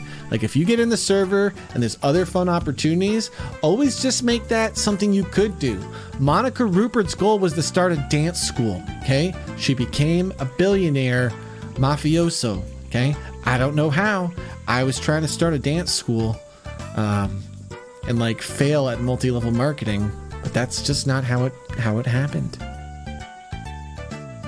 Oh, thanks, Elizabeth. I really appreciate that. Did you have the high-quality version of it, Olivia? Mipsy! Good to see you, Mipsy. Hi! I'm just going to do that to Mipsy every time. Just bring out old Jimmy for a second. Did your app get approved then, Sean? Are you on the server? That's exciting if you are. Sean, and to anybody just jumping in here, today we are kind of doing some brainstorming here on Digital Bards. I have this new roleplay show, and the idea is it's a show for people to come in and just jump on, right? I want to do that, so I bring like one or two buddies, and we're doing a lot of scenes, but we just have a huge community of role players that if somebody just is around that night, or they're like, throw me in, coach, I can be like, all right, get on deck, you're coming in next. And they can come in and they can play any of the characters that they feel like are fun. That's it. And that's going to be a thing too, is I'm going to like try to, anyone who wants to get involved, I'll like teach them the tech, and I'll be like, yo, let's run some characters and some stuff. And then you tell me what characters you're comfortable doing on the stream, and then we'll just bring you on, and I'll be like, all right, you're going to do Mario. Is that cool? And you'll be like, yes, it's a cool, Rob. I'll be a Mario today. It sounds so fun. And so we're coming up with the scenes. And right now what we're trying to do is we're trying to think of fun scenes in maybe like an office, a music festival, a sitcom living room on a street. So things like Two characters are getting married and a third one comes to interrupt, like proclaim his love for one of them, you know? We don't even say which of the two. Like that's the role player picks, you know? Slobby Robbie, two characters are trying to prove to the boss why they should be promoted over the other. I love it, Slobby. See? That's a really fun one. Because that's like a role play competition based on the meta. Because let's think. Imagine the two characters that are trying to get the promotions are Bowser and Yoda. Okay? Those are the two characters trying to get the promotion. The character who's the boss, SpongeBob SquarePants. You know, it's just I just need 4 minutes of that. That's it. That's all I need. 4 minutes of that. And you know what I like about that is if we do like these fun little 4 or 5 minute scenes, they don't even have to be that great because we're just experimenting, because we're just mixing random chemicals to see what comes out. And I don't think we're trying to avoid the explosive chemicals, but I mean, we got a few of them in there, you know. We got Shrek's in there. That's a dangerous chemical. You know, you don't know what you're going to get with Shrek. Two characters are having dinner. One of them is actually disguised as another character.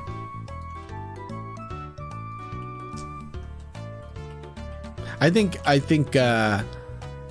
should be both of them. Both of them are disguised. I really think it should be both of them. Maybe even third. You really want? I think the perfect amount for people in the scene is 2 or 3. Usually, whenever we did U Realms, I found that like 2-person conversations and 3-person conversations were the stronger. You can have 5 people on a stage, but it was like, if I remember U Realms, usually when you had 5 people on the stage, 2 of them were just standing there, and like maybe they were doing some puppet stuff and like reacting and stuff, trying to aid into the scene. But that's all you would really get out of it.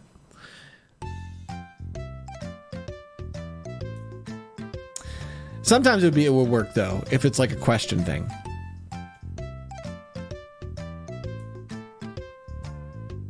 Ba-dum.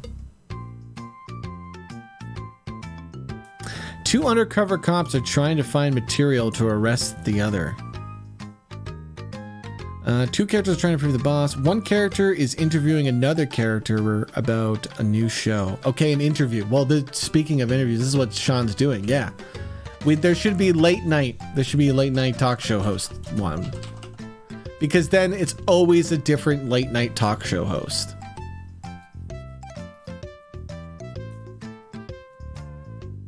That makes me want to make like very specific WebM tech where we can type a message and it displays something, but the text changes.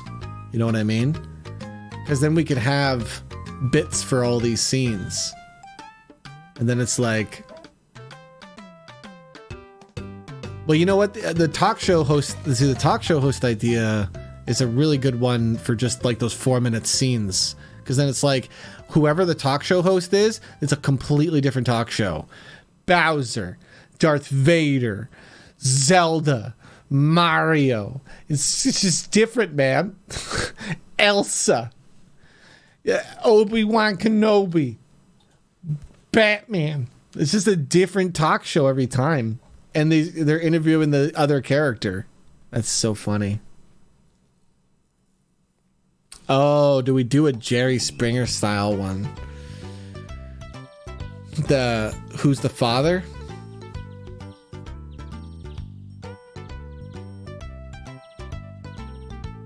You know why that kind of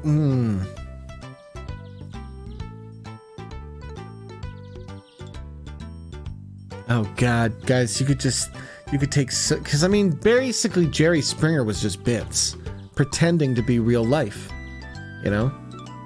And I bet you some of them were real life, because if you're pretending to be crazy bits, maybe you get a couple crazies, but I like Bowser and like a baby mama one,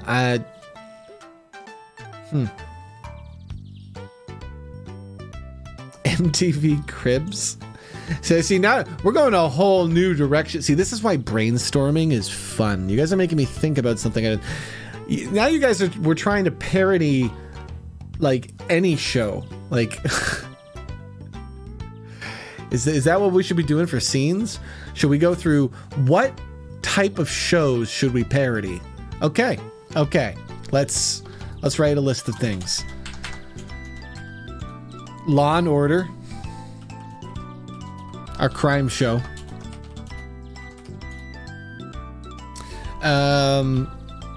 Iron Chef. I think of all the cooking, if you're gonna do the cooking one, I think you do. Look, I know it's probably not necessarily the most popular of all the cooking shows. Like, oh, maybe we should be Master Chef or something. Iron Chef is the most memey, okay? Of all the cooking shows, it is definitely. I watched that show in like high school. T-Man with a 5. What's up, T-Man? Thanks, my man. Iron Chef is by far, when I was a kid, we used to get together as friends and watch that show on TV. We thought it was so funny as a group to watch. Paranormal Activity might be too one-dimensional. Like, I don't know. I think it's too... Shark Tank, though, might actually be a good one. So basically, you want the shows that involve characters talking, guys. If it involves like actual like anything else, but you want the things that are very talking based, you know. Family Feud would work with a scene with 5 characters if you had a host and then 2 people in each family. So you wouldn't do Family Feud. You would do the British versions. British have dating. Okay, Chrissy. Now we're on to something. A dating show. Yes. 100% there should be the dating show one. Dating show, 5 people. Host, 2 couples. 100%. That's a bit. 100%. You know, some of these are fun. Some of these are so fun that I want to almost make like little intros to them to really showify it too. Wouldn't that be fun if we were just like, coming up next here on Who's Talking Now? It's Bowser's Dating Show. It's just stupid goofs. I think we could do it. Because we just used the WebM tech. Oh my god. Okay. That, you know what? I don't know if you're memeing with Lords of Minecraft, but that's actually a funny idea too. Like Lords did that too, huh? Like this dating Prince Spid. That one was weird, man. Like people were kids and me and Spid were like, we don't really want to do these jokes. We just thought it would be a funny bit to do to give people fun crown items. But like they were kids and like we knew that, so we were like, oh god. It was funny though. It was cute. Lords of Minecraft was cute, man. It was a cute server.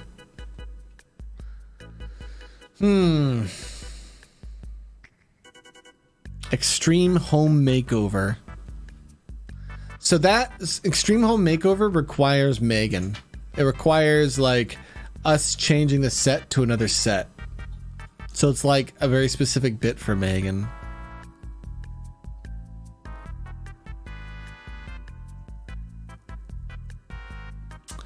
The dating show one is hilarious though. The dating show scene is really good. Like some of these ideas are so good that I almost want to format the show a little bit. Lam and DVZ was why I got Minecraft.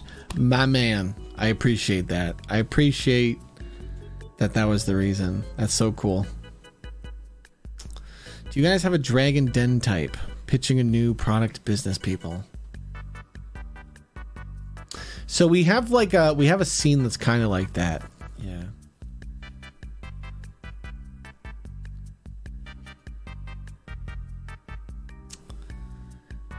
Well, I mean, by default, it kind of is a superhero dating show, right, Jimmy? Because a lot of these characters have superpowers, essentially.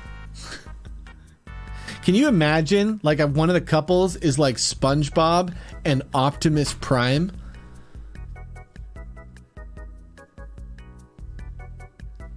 Guys, this you have put me into a weird train of thought with this show, because I'm trying to make this open platform roleplay thing, but the idea of doing a bunch of mini parody shows is actually very easy.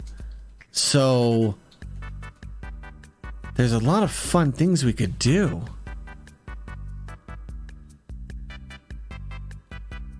A Dr. Phil family therapy. I don't even know what that is. I only know that Dr. Phil isn't really a doctor. That's all I know. I'm sure maybe he's got a degree or something, but I don't know if he's really a doctor.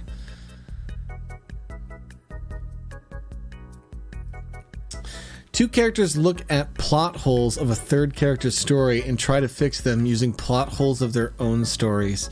That is an interesting idea, 22. I feel like that's the type of scene that naturally comes up. Does that make sense? That's something that I kind of want to keep in the back of mind of just like, you know, trying to use the character against themselves, you know? Because that's just something where, like, you're in a scene with Kirby and someone says, Kirby, what if you just ate me? Would we have two lightsabers? And it'd be like, yeah, I guess it would work like that, Darth Vader. I think my Kirby is Cheeto. I'm gonna ask Megan for an orange Kirby, because that'll take 1 second. And then whenever I'm Kirby, I'll come out as orange. I'm the Orange Smash Brothers Kirby. It's a Judge Judy courtroom scene. Thank you. The judge show. 100%, right? Because then you got the judge and the two plaintiffs. The courtroom show. Absolutely. This is great too, because this lets us do really goofy court RP, which helps like the crew RP stuff too, you know? It's us prototyping goofy court things, and sometimes it's going to be way overly goofy, but there's going to be other things we actually learned from as a group, and we're like, damn, this is cool. That's a good one. So like a trivia show would be good, but then we'd actually have to have trivia, and it's trickier. Couples therapy. Okay. So do you guys like the idea of us taking this Who's Talking Now and making it kind of like we have a bunch of little mini shows? Is that weird? Am I over showing it up, or is that going to be fun? I think that would be fun. I think because like we have these WebMs, right? Here, I'll show you a fun one. This one, Dr. Blah, is Meme R. Okay, it's called Meme R. Let's see if I can do it properly. Ready?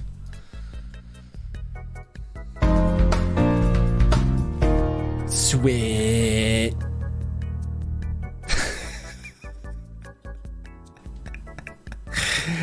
A Thanksgiving family dinner.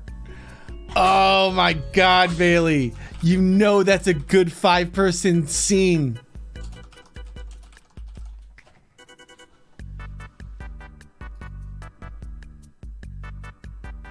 Oh my God.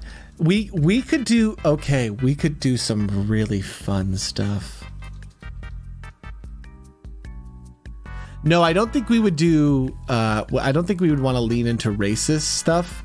I think just 5 characters would lend itself to there's conflict. That's all you really need. The family dinner needs conflict. It doesn't have to lead into racism.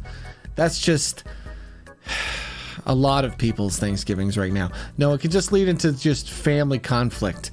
Because that's what happens. I guess, you know, families come together, they can get conflicty. Or, you know, it doesn't. Wouldn't that be nice when we have that scene where it's just a nice Thanksgiving dinner and you guys are like, wow, I didn't know I needed to see a scene where Dumbledore, Starscream, Sailor Moon, Zelda, and Master Chief all just had a great evening.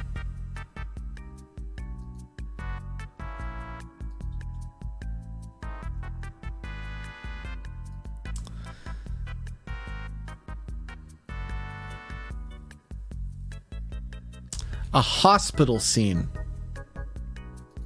That's right. Hospital scene. See, here's what I'm thinking, chat, because we were talking about those modifiers at the start, and it was actually really stressing me out because I was like, oh god, this show's gonna be so complicated. Rob, don't make something too complicated. See, what's neat about this idea of breaking it up into little mini shows that I could create, like, imagine if I created just like little 15-30 second intros for, right? Truthfully, I could make all the scenes in a week of just laser focused, you know. I am currently focused on the main quest. By the way, so Robot Man is a Grand Theft Auto character I made. He's actually currently in the police jail, powered down with 2 sticky bombs on him. So he can still self-destruct. I don't know when I'm going to do that. I got to let Bailey... I told Bailey I'd let him interrogate him because I may have I blew up Andy the other day. It's Andy's fault. Andy ran at me when I was self-destructing. That's his own fault. He didn't know I was going to throw a sticky bomb at my feet and detonate, but he learned the hard way.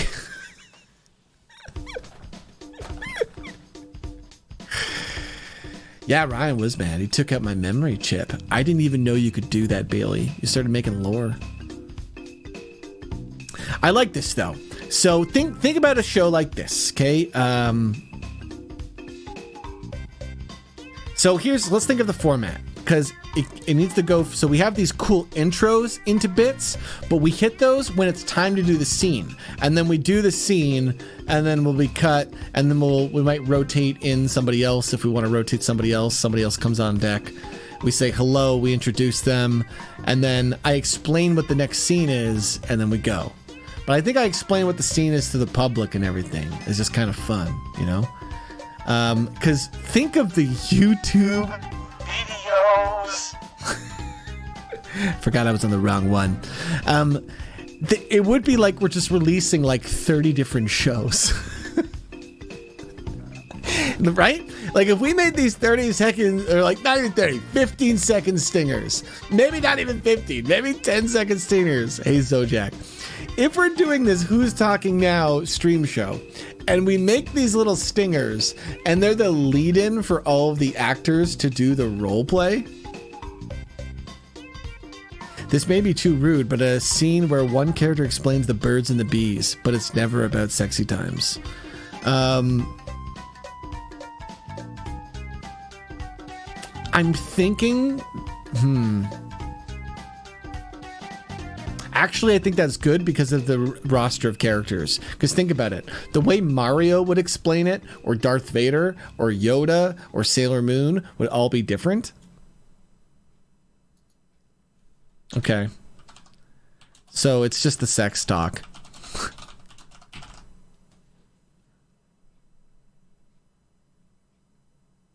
You know what? I'm gonna avoid that one actually. Not that I wouldn't want to do it, but I'm gonna ideally keep this show more PG-13.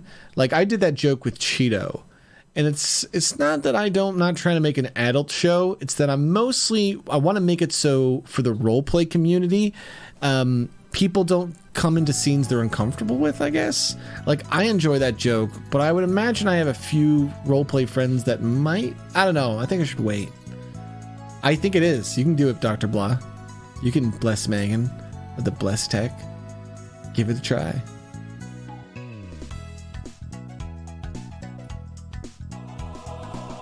Bless you, Megan. Bless. That's fun. Thank you, Dr. Blah.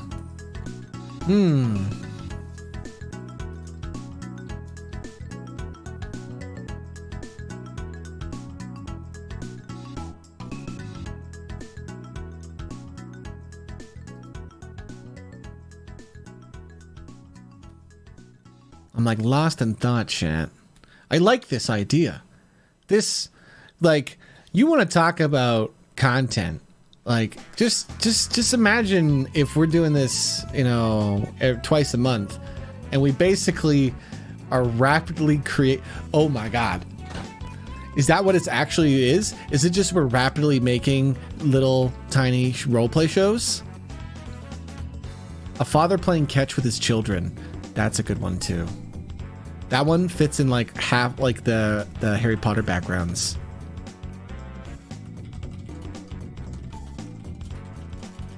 Oh my God, Bailey. And every week someone would be the ball that has to like go across the screen.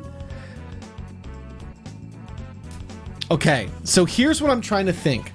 I'm trying to think, how can I live play an intro where it introduces the characters and the actors that are playing them? And I think I would need No Juno's help to build that tech. It'd have to be the type of thing where it plays a video and then it knows to bring up certain words on the screen.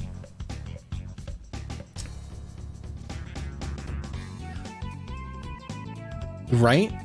Yeah, because we need to be able to like fill in all the information right before we go live, I think. But I gotta say, hey Augie, how's it going? I love this little idea of, oh my God, see, this is actually giving me like confidence in the show. I love the idea of making these little intros for it that are modular that we can do live. Because one, that's really impressive. And it's really fun, and it's a nice little extra level. So we're talking about the Who's Talking Now, the Meme Street idea show for those of you coming in. And one of the things we were doing when today we decided to start designing scenes. And we got into some ideas that I realized are so good. It's the type of thing we could do every single show. So like a dating show. The type of thing where you have a host and then two guests. Now, maybe the talk show host could be different every time too. So it could be a different host's talk show. Or maybe it should be themed. Different host, same set. Maybe the talk show is Who's Talking Now? Maybe our ideas are still developing. I don't know. Who's talking now? And every week the host says, "Hi, I'm so-and-so," filling in for the last host. Mod, what are you doing out here on your birthday? I gotta sing happy birthday to Mod. It is Mod's birthday today. Mod is an absolute delight. I met her through just befriending her on Curtis's stream. Mod, happy birthday to you. Happy birthday to you. Happy birthday, dear Amanda. Happy birthday to you. Mod, I think you might end up being the first person I've ever sang happy birthday to on stream. So there you go, girl. Mod, today we're talking about this meme street idea. And it's evolving into this way for me to rapidly create like 10 different small shows. All right, so let's think about let's brainstorming here. Let's think about the show design. So, how long should this stream be? I think no more than 4 hours. I think 5 is actually too long.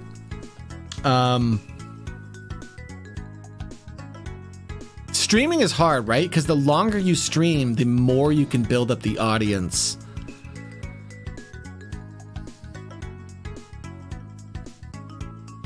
I think it may be 4 hours. Wow, you guys all think this? I think this show should be a long stream.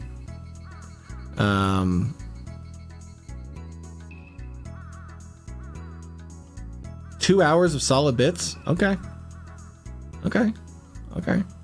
Maybe it should be the type of thing where it's a 2 hour show, but I come out and hang out with you guys before the show starts. We talk about what we're doing on the show and stuff. Ad breaks. You know, we will have to do ad breaks. That's a funny thing. You know what's funny is a lot of my friends are making ads for like their stream stuff. Please. Can we get, oh my god, can we have like this, like I need to start like a streamers ad break alliance where we all dedicate one ad to another streamers and we all give each other things. God, that'd be so dumb. Or an alliance of fake ads that are technically real ads of content creators. Those are actually ads people would enjoy, though, that are just fun little bit videos. Man. A rap battle. I think that's too hard, MC. I think a rap battle show would require me meeting the right people that all wanted to do it. And that was the thing they did.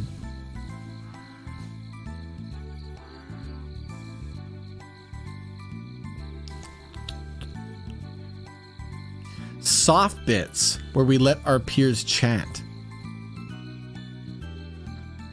So I don't ever want to do the thing where we just let them, we don't give them a prompt. I don't like the idea of them having to be on stream and just chat. Off stream, absolutely. Off stream, you know, just practice your bits. That's fantastic. On stream, I don't want two people to come out and have to just chat, you know? Yeah, Illidan is a 10-year-old boy. Oh, are you meowing? You're kind of low. You a little comfy in that beanbag? Yeah. He's a good boy. He's being cute because he wants attention. He's actually evolved to the point where he's cute to get attention. It's quite amazing. What's nice is, you know, ever since we lost Fury last year, he has become way more affectionate. And I guess that must just be because he needs a little bit more affection as well, because, you know, he doesn't have the other cat in the home. But it's quite nice. Attention does equal food, yes. You know, he's getting good at standing up. I tried to show it off on the stream one day, but Rob, you can make a podcast where you prepare like 10 questions. So we have the talk show one. That's kind of like it, isn't it? You know what's interesting though is you could do a podcast one where you just rotate through characters.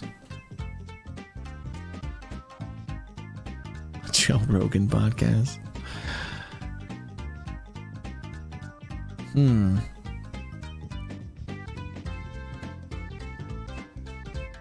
need a random sponsor and each actor has to read it.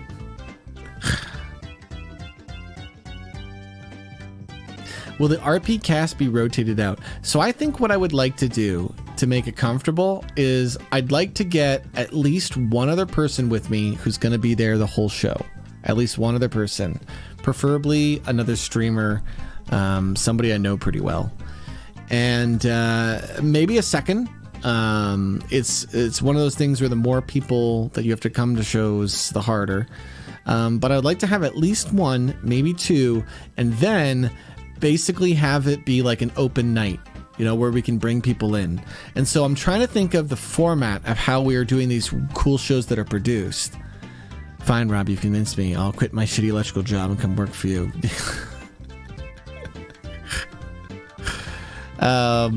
You know, Zojak though, yeah, I was telling you that Zojak actually has a really nice caster voice, like just the hey, my name is Zojak and I got a nice voice to listen to, so stay a while and listen. And when you have a voice like that, Zojak, you should think about doing some RP, because that's a great way to utilize that beautiful voice of yours. Like, this is the type of thing I'm building that we're working on today, Zojak, that is for anyone. So even streamers like you, if you want to come out and participate. I'm pretty much trying to get anyone I know into roleplay, because I think it provides a lot of life skills. When you put yourself in the shoes of other people, you become a better person. You develop your empathy, and that's the fundamentals to being a good role player. That's it. is how good are you at portraying, you know, other people from different backgrounds and different stages in their life, you know? And the best role play is a lot of just thinking from those viewpoints. And so it really, really expands your mind, and it's cool. Yeah, and so now we're building this show, and the idea is we have this puppet technology, and I'm going to teach pretty much anyone I can in how to utilize this puppet technology, so I can have them join in and out of different games.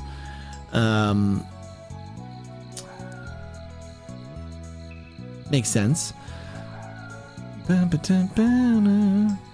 And what we're trying to do is build a bunch of little originally it was like, whose line is it anyway?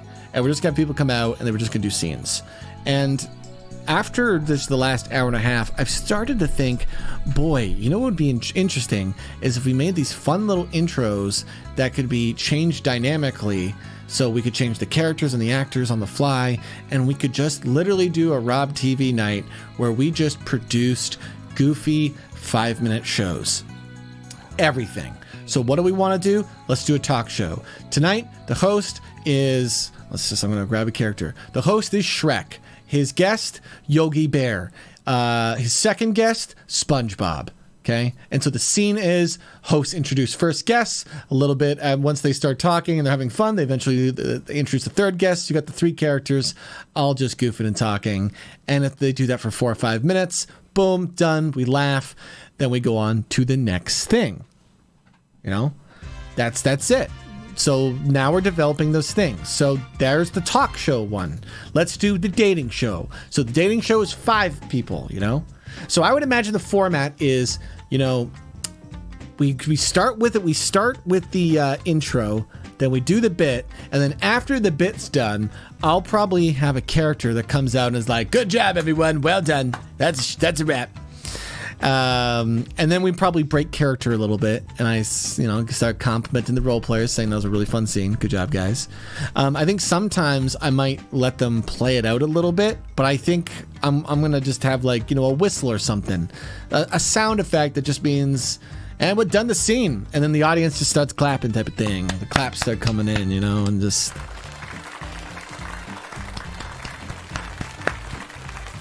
And then imagine we have the mice stage. I have a stage system set up so you guys in the audience can do some claps and stuff. You can kind of get involved and participate by being a good audience for the show. You know, that's cool too. And then, so once we finish a scene, we'd probably talk to people and we get the next scene up. And then I say, like, all right, guys, coming up next, we got the dating show. So we're going to get that set up. I'd want it to be chill. I wouldn't want to have to make it so people have to be there on time. We get scheduled in. We rotate people in. If somebody decides they can't do it, something came up, that's okay. We'll get somebody else. We'll change it up. It'll just be like, oh, we need 5 people. I'm pretty sure we'll always have at least 5 people, so it'll be easy type of thing. So then we'd get that set up. I'd go and set in, who are you going to play in the dating show? Who wants to be the host? Oh, you're gonna be the host there. Okay. Then who's gonna be? You're gonna be you two are dating. What are you guys playing? Okay, cool. And then it's cool. We're gonna sit in front of you guys because this is kind of the meta, right? You guys just hanging out here. We're just kind of in the meta, and it's like, all right, let's get this show going. We'll be right back after this quick commercial break. I hit the commercial break button, give a second just to everybody to breathe. Goes into the intro. We go into the show a bit, you know. For people who are new to our community, it'll just be like a crazy experience, but it's something that we can kind of build toward and build very easily with small baby steps. And that's my entire focus this year, is building small, not stressful shows that I won't, you know, have to derail from, that I can like really throw myself into, get passionate about, you know, am proud to do, I'm excited to do, you know, and I think that'll really work this year. I think a lot of people will have fun with it. Give me some nostalgia Dark Age. Yeah. Oh, yeah. Nice try, Mod. You didn't get that birthday luck today.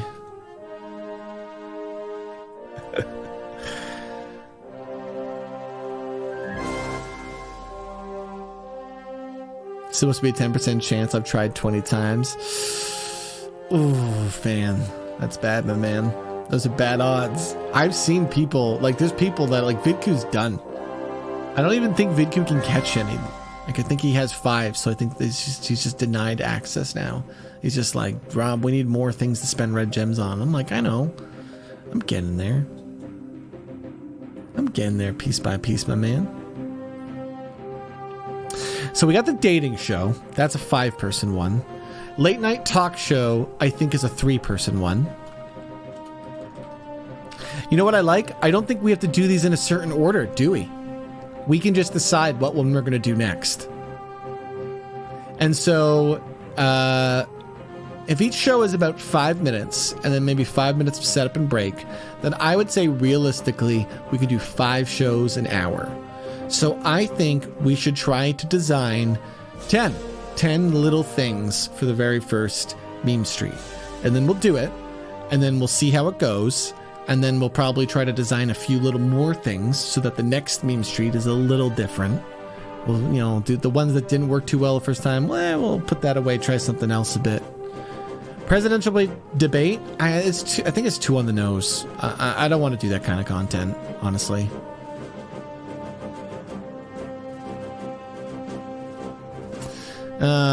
It's not, I don't want it to deal with politics too much. I like being an escape from politics. I think, you know, being political, especially at the local level, is super important as a person. You know, that's why Jimmy the Rat basically says, just go vote. That's the whole joke. But I wouldn't want to do presidential debate. I could feel oof in that real quick. Did you catch one, Wizard?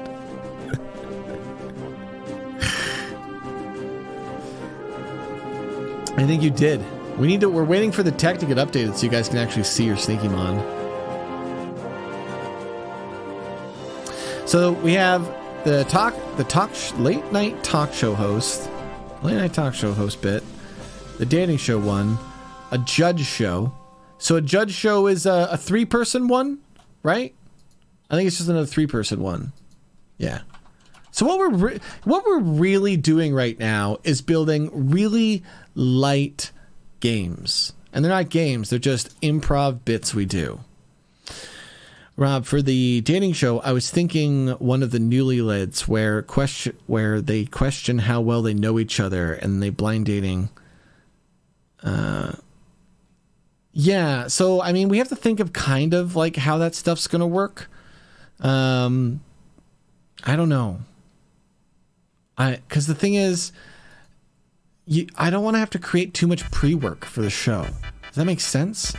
Like, if I have to have questions and those questions have to be changed every week, then that means then every time we do the show, we have to redo all those questions. And the problem I have with stuff like that is that stuff gets out of control really fast. For U-Realms Live, I had like 100 little things that I had to do. And at the beginning, it was fine and I could handle it. And then as I would go on, it would become such a burden of technical, oh right. And then every week I would miss a few things and I would feel so bad and be like, oh, this is too much. So it's important to build the type of show that you don't need to do that, right? So I'm trying to think how this dating show would work. Maybe we should do the dating not a blind dating show. This is a tricky one. A tricky one indeed. Let me get a hat sale for you guys. Those of you who've been collecting cheese all these years. What about an exciting Viking helmet? Can we have a save me button where one of the role players can say line?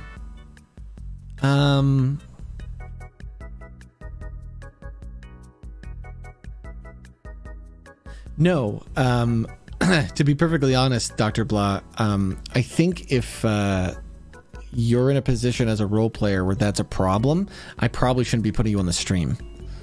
It doesn't mean you can't participate behind the scenes, helping us practice, develop tech, run scenes just to, practice role play. But I don't think I want to build something where, you're asking me for help live, if that makes sense. Because the thing is, I will probably be in almost every single scene role playing myself. Mostly because if I'm in every scene, then I know that the scene will keep going. It'll the scene will keep flowing in some way.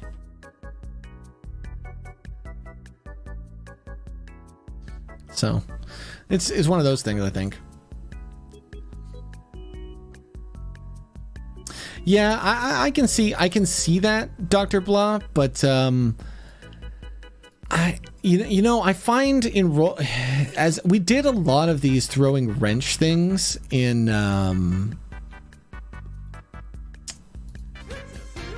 U Realms Live, and it got kind of tricky. Will the players get to choose who they RP? They 100% get to choose. I thought of the idea of making it so the audience could pick people or it could be random, but I think it's better if role players choose who they want to role play as, because sometimes it's just easier to play characters. This hat's a beard. If you would just want to be, a very bearded mouse, a little stoic, I guess. Just a nice beard hat. Nice, an apricorn brown. I'd call it an apricot brown beard hat.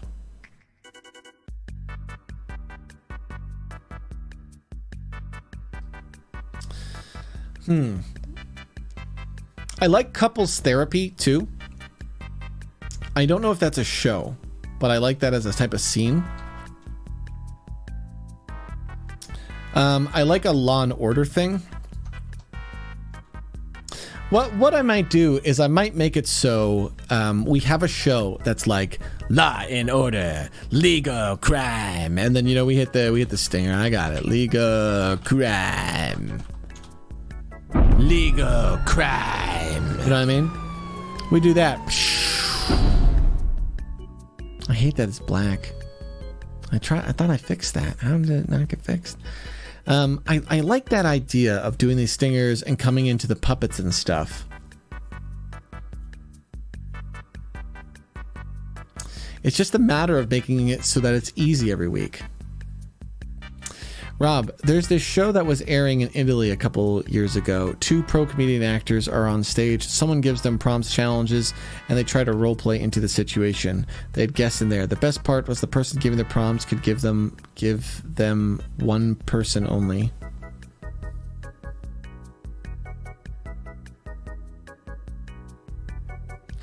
What about 2 people arguing the waiting in line for something? Yeah, it's something, Shelley. A survival show is interesting too.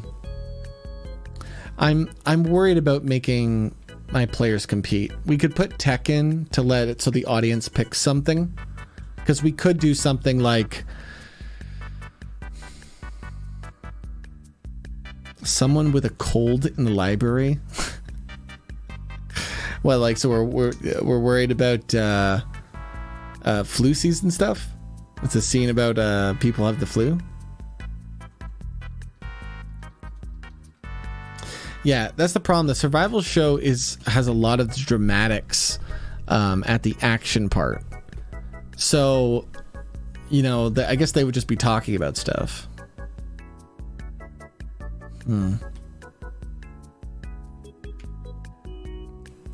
The hospital scene is a good one. So here's what I'm imagining. So say we had a crime show. Maybe there's like 3 different types of bits that are all kind of crime based. Does that make sense? So we do the one where it's the interrogate the suspect. That's the crime bit. And then another one is, you know what I mean? We find different little cop parts that we'd like to do. It's kind of super cliche stuff. And then you're going to get one of those bits. And so the idea is it's a cop show and we have the stinger and everything, but they're just different ways to introduce this next role play bit. So that lets us take some of those ideas from those scenes and kind of tie them into a little package better, you know? I think packaging this is really fun because if we can get, maybe 10's too high, you know? Maybe we should start out with something smaller. Maybe we should just do 5 really good ideas and then do 2 times each. You know? 5! More than 5, it's a waste. So maybe at the start here, we should just do 5 things and do them 2 times each, you know? And it gives us 2 episodes of each show. It gives us 10 YouTube videos, you know? That means we can put out something Monday through Friday on Rob TV. And we do the show every 2 weeks. And now we have a YouTube channel where we put out a show. We've done it! We've solved everything, chat. That's the format of Rob TV. We've done it. So now we are now, everyone pat yourselves on the back. If you're watching here, you're an executive of Rob TV. Have you given me money? You're an executive. What's the title higher than executive? Executive producer of Rob TV. You just pat yourself on the back here.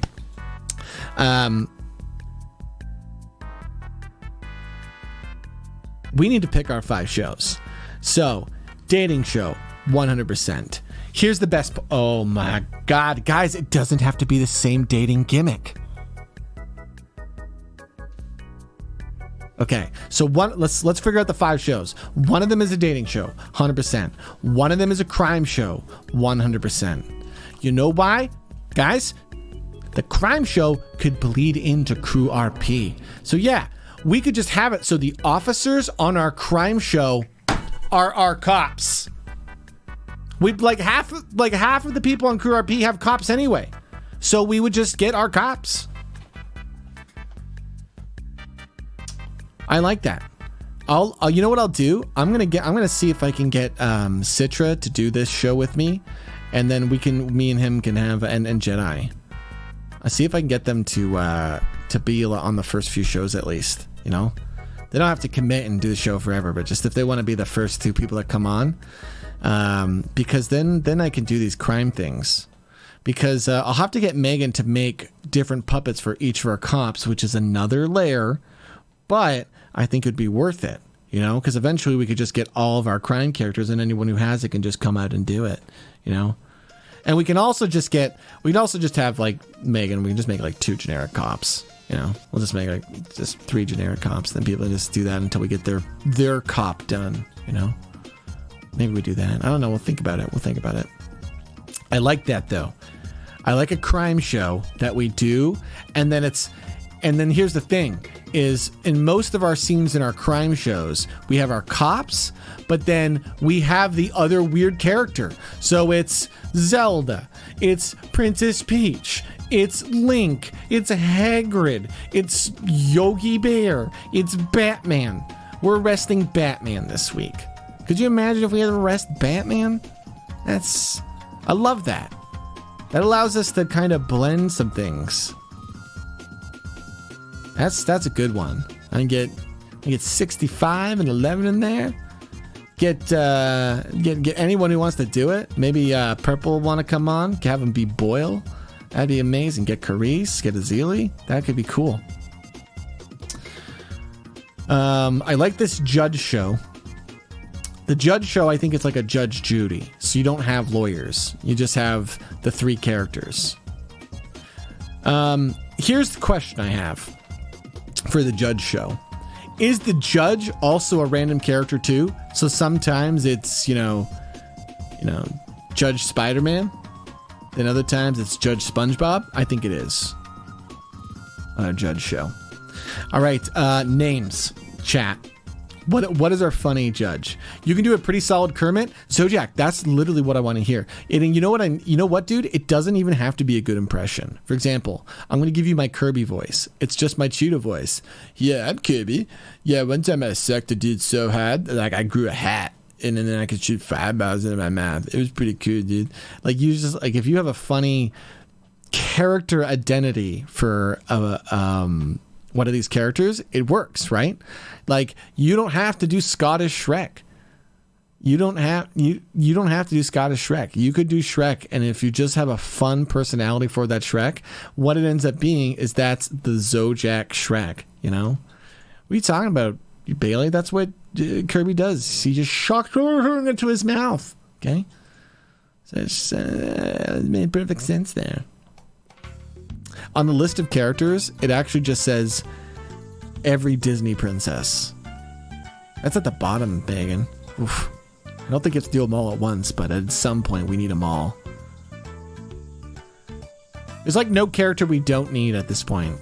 At this point, it's just like, hey, Megan, draw everyone else's art. Just if they've arted it, you art it too. That's what we need.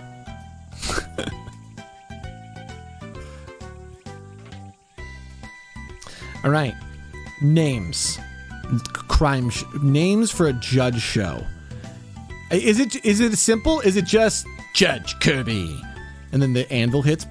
Is that all it is? Judge Zelda. Is that all this show is? Just, who's judging now? Thank you, Dr. Blah. Who's judging now? Our half of our names of our show are going to be who's something this.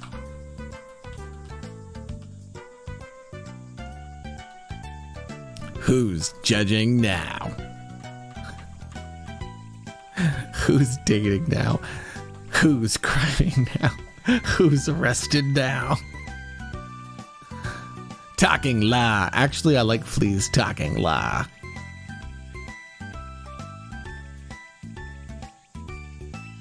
Our late night show. It should have a format of like late night with so and so.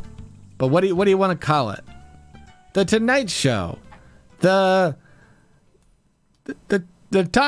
Who's Talking Now show, Late Night Talking. Late Night Talking is very direct and so silly. Late Night Talking. Oh my God, that's so dumb. Let's do it. Late Night Talking.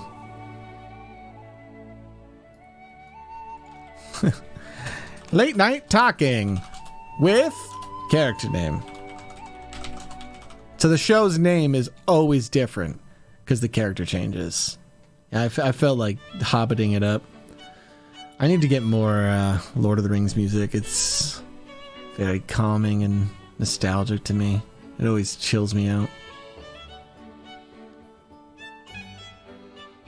Meme Street, stars and celebrities. Do they know things? What things do they know? Let's kinda not find out together. Late Night Talking. Who's judging now? Our crime show is Legal Crime. Just legal crime. It's crime? That's illegal. Maybe it should be called illegal crime. Who's criming now? I might just name Legal Crime for just the thing me and Citra doing tonight as well anyway. So we need a good name for this crime show.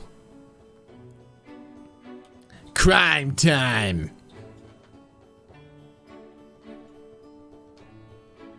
Behind the Bars.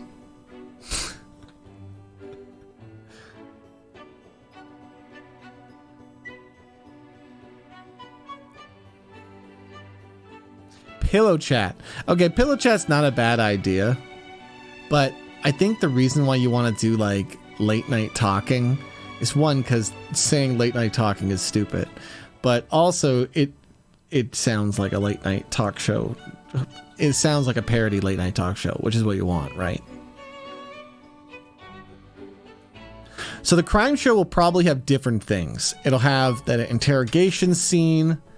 It'll have meeting with a criminal scene, like a deal or something. They got a cop to catch the criminal. It's a cop show. Crime rate.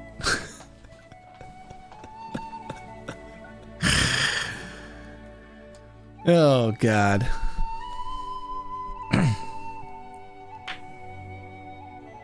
I wouldn't want to name it Cops because Cops is about action, and this is supposed to be like a parody of like a Law and Order style show because it's all the talking. You know, it's people on the scene of a crime and stuff. So I think we need a rom-com. And I think the structure of the rom-com should always be like somebody else comes in to profess their love. Is what it should be. And then maybe the gimmick of our rom-com show is that the last character is always in the very next show. And then it's just, the show always starts with, "It's been 6 months since Darth Vader professed his love to me, but I've moved on. Found a new town. And I've fallen in love with this character."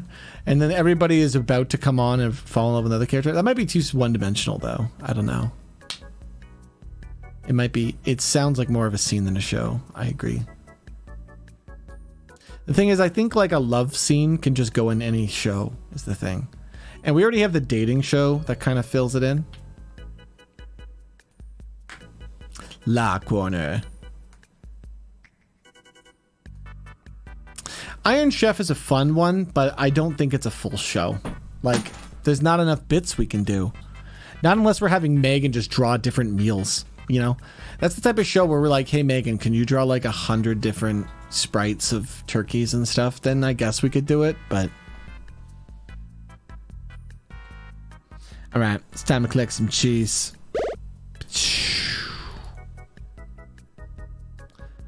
Right now on Rap TV, you can collect a single piece of cheese. A single piece, that's not worth it.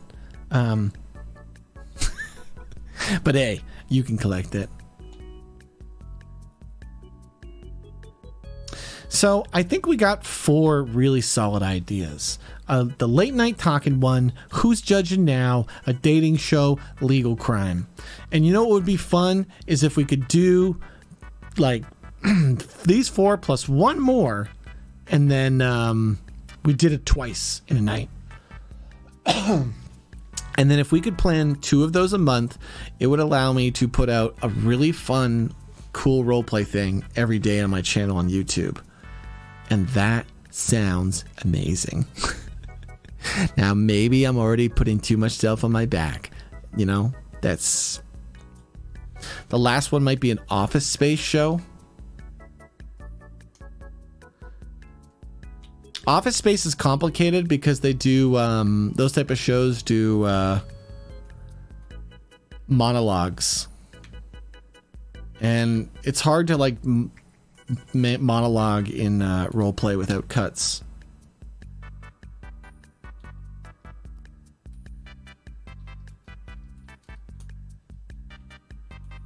Have a good night, Christy. Still a fan of the Shark Tank idea? I'm worried about the Shark Tank idea just being kind of one-dimensional, you know? Like, you're showing products to people. Is because the idea is going to be you're going to have to present an idea of a product, right? And in order to do that well, you kind of have to think about it first. You know, it's not something you can just roleplay, improvise off the top of your head. I mean, you can, but I just don't think it's going to be that good if you try to roleplay it that way. An Animal Planet type show. That's kind of interesting.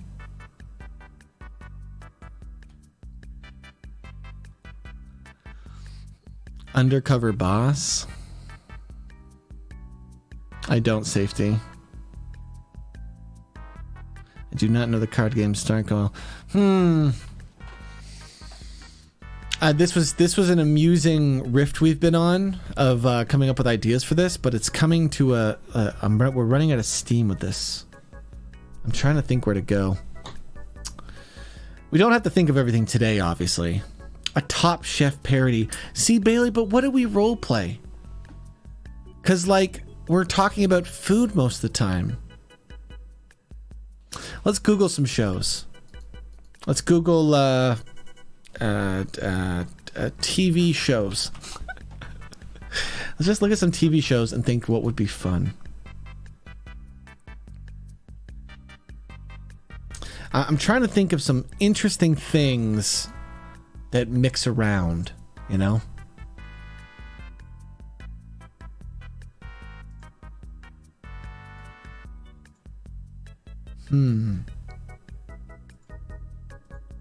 A time travel show. That's tricky. That's complicated. Time travel's so complicated. A school show.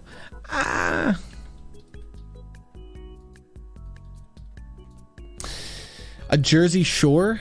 I think it's too. It's not going to be good comedy, good wholesome stuff, eh, Zojak? It's going to be too goofy. A parody of America's Got Talent. That's hard on role players. Really, what you want to do is you want to be able to give role players like these good scenes. And what's neat is we kind of came up with these show ideas that are good scenes that would be good to do over and over again. So think about it. A talk show is really good because the bit is that the host changes every week, you know, and the only line they say is, "Hey, I'm filling in for Darth Vader," because Darth Vader was the last host, and they're always filling in for literally the last host. It's so silly.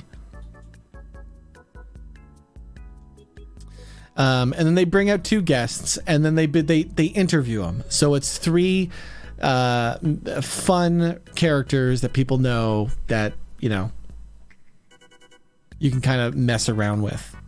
Man, I'm getting hit with such a wave of exhaustion. Here, let me stand up and just move around, guys. I'm like falling asleep. I don't want to fall asleep. I want to work some more on this.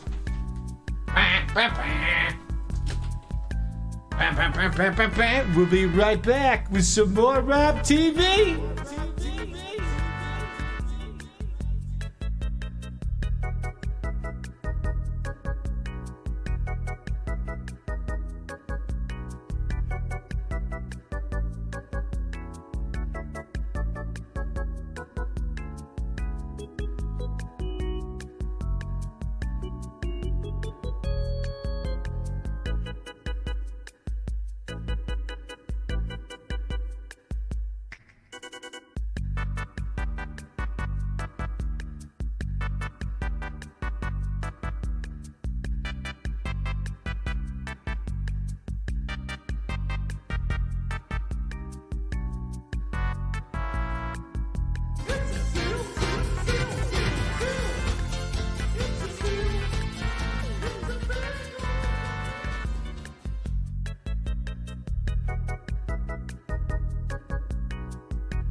I got it.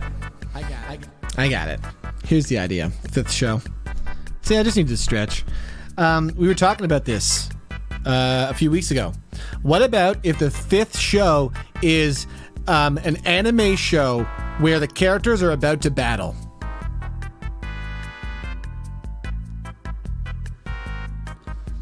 So the characters are constantly changing and the story is ever evolving. Because then it's just people basically about to fight, but they don't fight. So it's just all talking. You know what I mean? It's a pure, these characters are going to fight each other. So I'd probably come on as the narrator right? I'd come on and be like, and every episode would jump. This was a separate idea, but the thing is, it's like, it's all role play to me. You know, that one could be that. I've thought about doing something serious, but I was always like, but what about the visual? The visual of this anime show, it's animation's expensive, you know? So I was trying to think about that. But as a just like a roleplay prompt, imagine if we had it so Darth Vader and Batman are about to battle. And they're just talking, you know?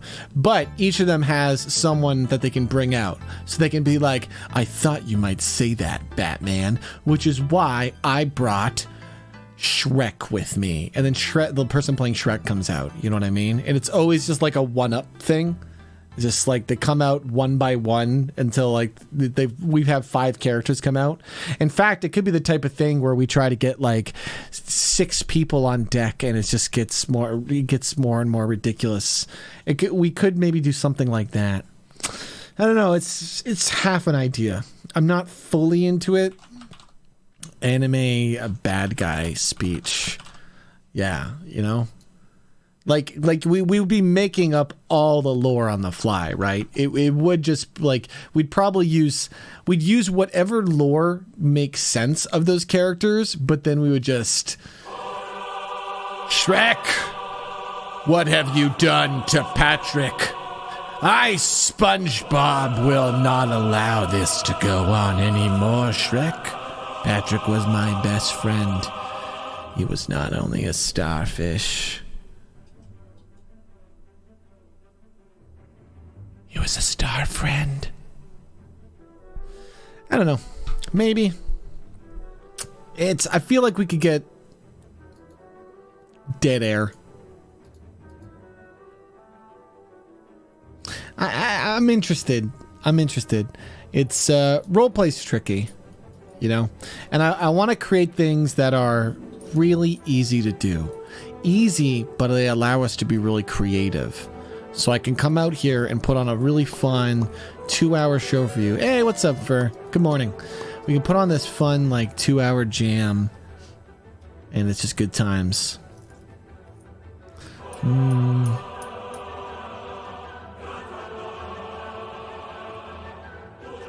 Invader Gurn. I think I might have missed that, by the way. I don't know if you're still here, but thanks for stopping by. Breaking news interview site. So breaking news is hard. If we do breaking news, then we would need news. You know what I mean? We would need content. The idea is this is a show that creates content, and you don't want to necessarily have to supply content. And it's not that I'm necessarily trying to be lazy. It's just I'm trying to be really careful with it not getting too big too fast. You know, it's better to start with a lot of nice, easy, small things that you know are going to be good and you know are going to be fun. So, breaking news just talks about what happened in the last scene. Is that fun?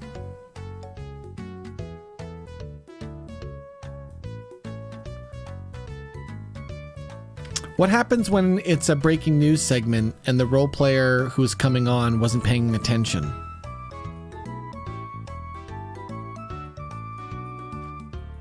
You know? Now I'm requiring all my guests pay attention to the whole show type of thing. You know? Because the thing is, like, you have to remember that somebody, if they're in the next scene, they're probably getting on deck and getting ready. So maybe they're not really watching the scene that's before it. It's tricky. I'm sorry my brain can be a downer on your ideas. It's not that anything you guys ever suggest is impossible. It's that I always think about them in that content creator mode of like, I can see the problems because I've had shows where we've had similar ideas with problems like these.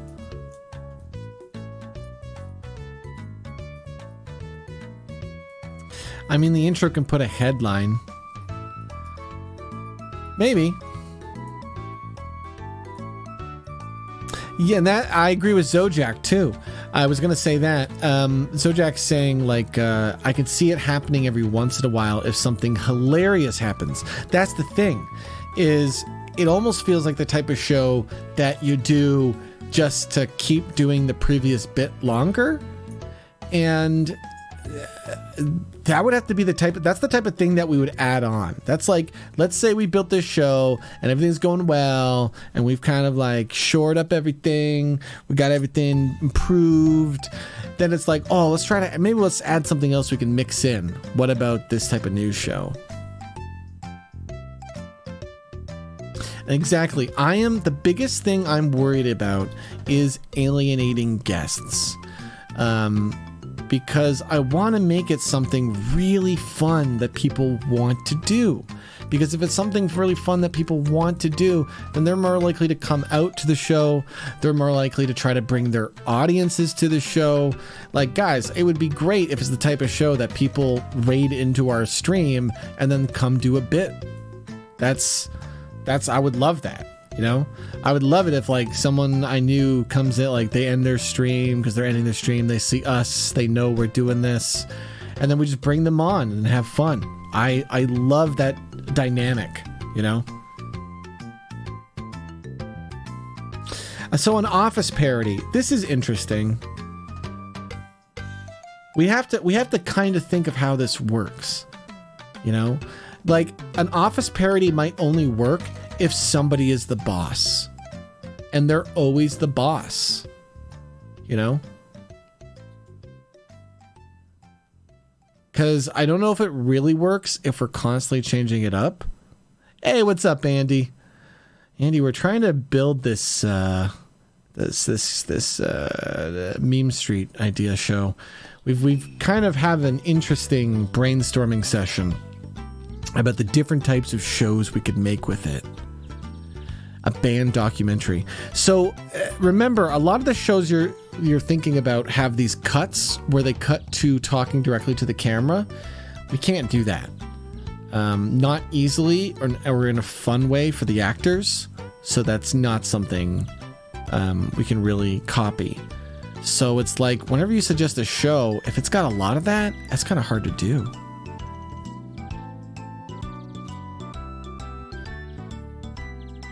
I kind of like the idea of an office show where people, like, literally everyone works at the office except for this one character is the boss. But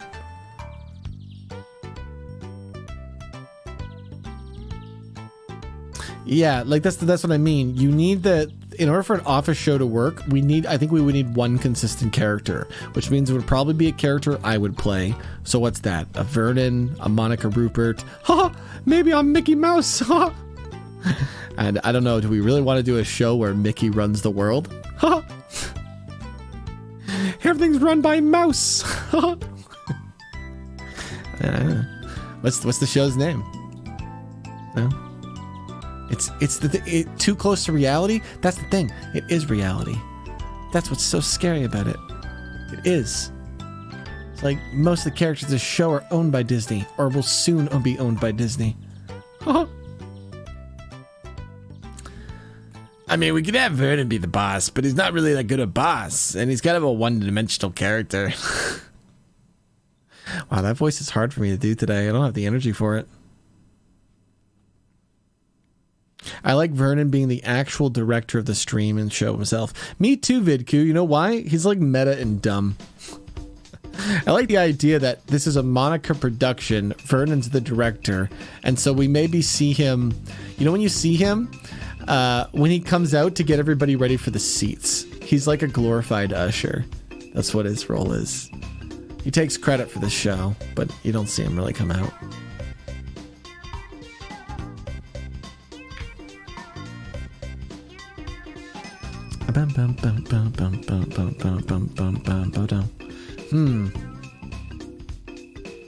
I mean, we don't need 5 things. We could just build 4 and just be like, eh. You guys know me. I would like to do a more casual workload this year. If we can't think of a 5th show right away, let's just make 4. The rule is more than 5 is a waste, and I mean, there can only be one number, but, you know, I think 4 was rated pretty high. It's still in the top 10. I'll give it that.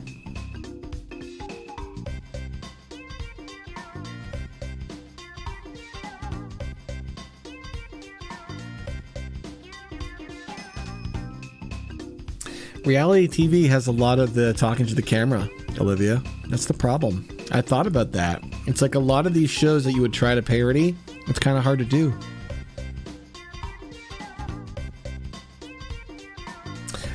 Hey Rob, I'm a deep lurker. First watched you when you played with Sly. Hey lad, it's good to see you, my man. We're kind of... I'm in a weird transition period in my career. I put down my really big roleplay show last year that I was doing because I just burned myself out, and I didn't really end it well, and I upset a lot of fans, and we've lost a lot of support over the last few months. But I'll tell you what, this is a great month. This is the first month since, I ended U Realms where the number of patrons I have has gone up. So it's very, very heartwarming. And I'm feeling a little bit of come on, Rob, And I think, honestly, that's the reason why I'm streaming today. Is because, I was feeling really down going into this stream today. Yo, what's up, Jared? I was feeling really down because I'm feeling a little lost. But I was like, let's do a brainstorming session. Let's just hang out with chat and think about this next show. Because I love building creative projects. This ultimately, Digital Bards is a creative work stream. I'd like to have a nice, cool, consistent workflow to it. But I'm not in a place where I can really do that. So I don't ever want to make this the type of stream where it has to be a certain way. We got to come out and we do this certain thing. I'd rather keep it really casual, as long as it's a way for me to connect to my community and build cool things. Oh my god, it's the rabbit, it's the coin one. I like this one. I think this is one of the better ones, just because of the fact that it's a coin and it's just amusing and meta for us.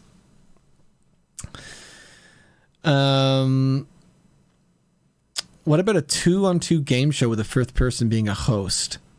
So, Andy, we have the dating show one. And that has just like you would think, the host in the middle and then the two people. Although now that you mention it, that's just pretty good too. Because somebody was talking about Family Feud earlier. And we could do something amusing. Not Jared, my man. Thanks for coming out here. It's good to see you, bud. A competitive dating show. No, we haven't really thought of the format of the dating show bit. There's a few ways we could do that type of role play. The biggest goal, or the biggest challenge here, Andy, is trying to... Here, I'll tell you the 4 ideas. The biggest challenge here is trying to make something that won't be too intimidating for anyone and that you would want to jump in. So one of the first idea we have is a late night talking show with a character name, right? So late night talking show with Darth Vader, late night talking show with Big Bert, late night talking show with such and such. So that way it's a talk show. It's always different because somebody's playing the talk show host and it's a character and it's changing it. And we'll do a fun bit where they're always filling in for the last host or something goofy. It's just, we're always just doing that. And then they call out 2 guests, and then they just interview them. Fun little gimmick. We then have Who's Judging Now, which is the Judge Judy show.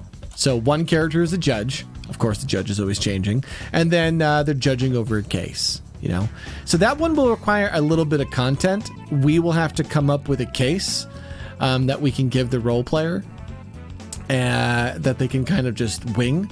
But it needs to be really you're just kind of leading into it, you're really going to get a case and you're just going to be like, all right, this is just what we're doing. So it needs to be a really free-form one. We're going to have to practice that one offline a bit just to see how that works. Then we have the dating show one. That's a 5-person one. We were talking about that one. We have a crime show one.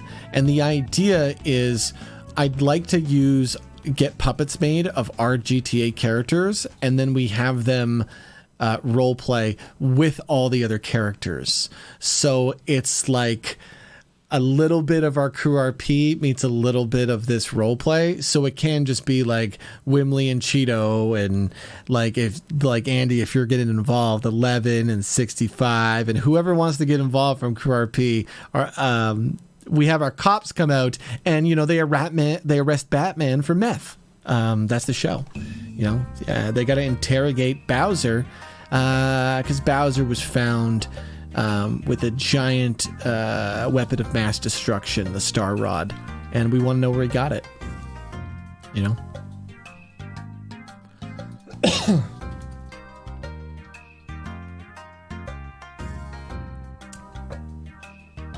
Yeah, I love that. I like that a lot, you know. And so what we're trying to do, Andy, is I think we're going to try to go for a 2-hour show where we do all of these bits twice. So we're trying to make 5 little shows, and then we do them all twice over the course of 2 hours, I think. Because I think the time it will take to perform a scene and go to the next scene will be about 10 minutes or so. We might need some time for breaks in between. Sometimes things might just run long. So I would imagine we can do about 5 shows an hour. And that would let us do each show the gimmick twice, you know? And who knows, if it's really fun, then maybe we would do it more than that, honestly. But we would just kind of have to see. Tonight I'm doing some crew RP. Cheeto and Wimley are going on duty. What time? 9 p.m. Eastern? 9 p.m. Eastern. We find someone with a possible weapon of mass destruction and 11:65 sound up. Sounds like a Monday afternoon on the crew. You might blow up, Andy. Only in this show, you do not have to go to the hospital for an hour and a half. So, you know, I can't promise you won't blow up on this show. It's definitely a possibility. It's gonna, because one of the scenes in the crime thing has to be like defusing the bomb, right? That's got to be one. And we keep calling other characters in to help, and then they also can't do it, so they call in another character to help. So that's just like one of the crime scenes we do. You know, I would imagine that we'd probably come up with like a few different crime things that come in crime shows that are fun bits that we've done, and then we would go and do them. You know. And then what I'm going to basically do is just get a spreadsheet, get all my role-playing friends, all you guys out there who want to participate in it, figure out what characters you like to do, that you want to perform, figure out what bits you're comfortable performing in, and then we'll just do stuff live. And I'll just be like, all right, who wants to do it? You know? And then it's literally like, just like, have you been trained to do this? Good, come on the show. You know? It'll be good.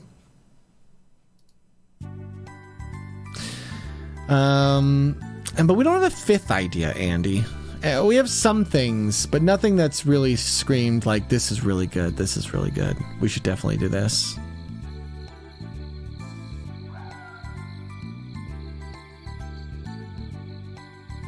If it's just a board meeting, we could do something like, we could do like a board meeting, the running a company. I don't know.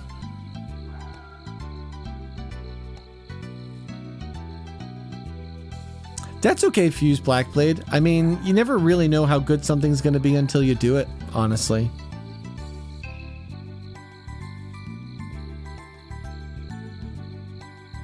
You know what, Blackblade? I'm always on the show, so, you know. There's Blackblade. There's a reason why I'm kind of going to make sure that I'm in every scene, and it's because I want to try to make sure that the show's pretty good. And not to be mean or anything, but I'm not going to put anyone on the show that I don't think would be entertaining. Behind the scenes, I would love to teach anyone roleplay, you know, kind of get them involved in it. They can help me develop my roleplay by just practicing with them. But, I mean, I think everyone understands it's still my show, so I would hope nobody's gets too upset, but I would only put people on that I think would entertain you guys, ultimately, you know? That would be entertaining. So...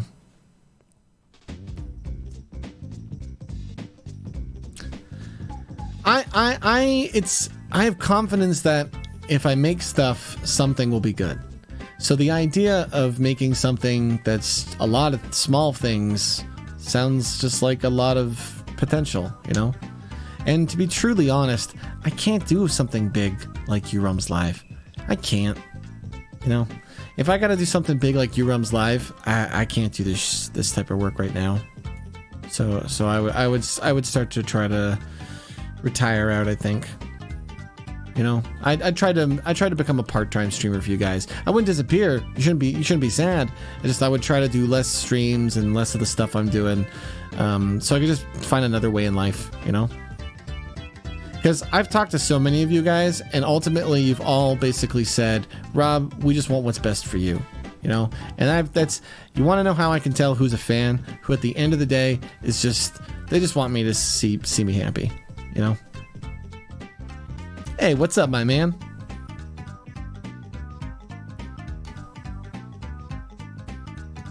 But I got a little faith in this because I think it's a fun role-play show, you know? And I can see a lot of my friends wanting to jump in on this, you know? And the thing is, I'm making it in a way, if it's this modular thing, then hey, maybe we'll do it longer some nights, especially if there's a lot of funny people that want to perform, you know? And especially if I have some co-hosts, they can be streaming the whole thing with me. I like making content that gives other streamers good content, you know? Because that's what I'm looking for. I'm always looking for joining other people's content that's good. So.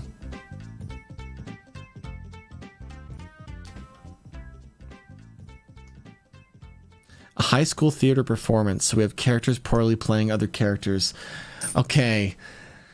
That's pretty good, Andy, but I feel like we have to do more basic stuff before we can do that. It's almost like we have to have the audience understand the different characters people play. Like when they've seen Andy play Darth Vader 10 times, then it's funny when you see Andy playing Darth Vader pretending to be someone else. Does that make sense?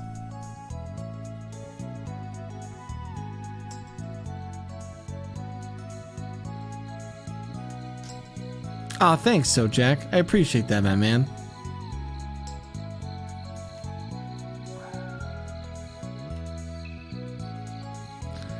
Like, I can see the idea of a play working out, but a boat scene. I mean, a boat scene is just a stage. I don't know what it's tricky, isn't it? Isn't it tricky to find those ideas that you could see be funny more than once? Because we could make like the fifth show just a bunch of different scenes, for example. But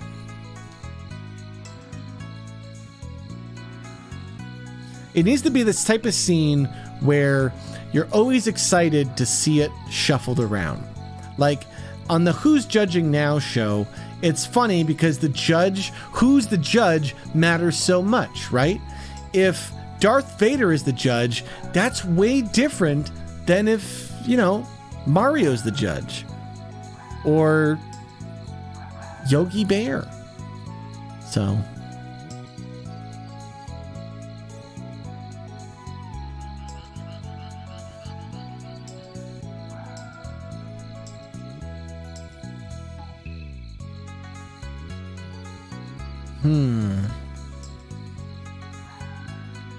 we don't have a trivia thing, Mr. Buddy, but that's because then we'd have to make the trivia questions each show.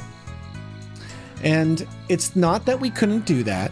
It's that I want to make the type of show that's just pick up and perform on a Friday night, you know?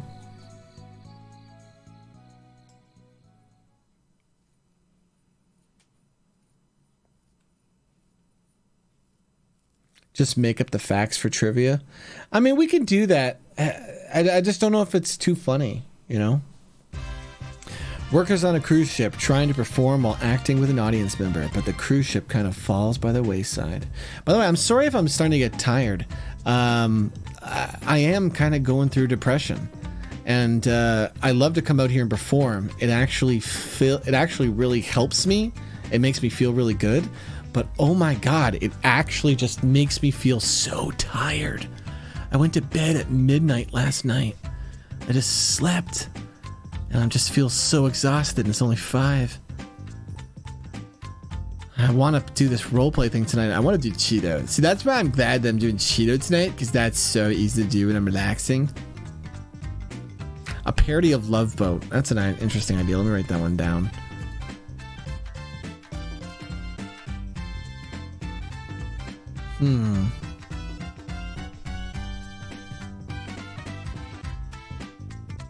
Thanks, Fuse Blackblade.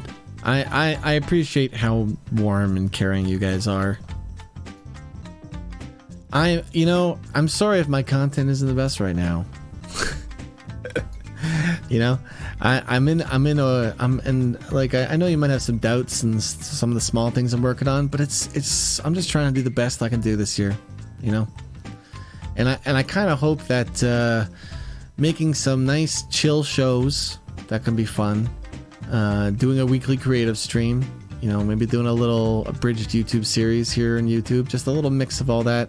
I hope that's a nice foundation for a group of fans that wants to support me making content online, I also know I want to get in a game night where I just do fun, where I just play a game, because I used to do that all the time. And what's fun is when I play some games, that's how I've discovered weird role play or community things, and that's something I want to do too. Are characters going to have random classes, like improv classes, spin classes, origami classes?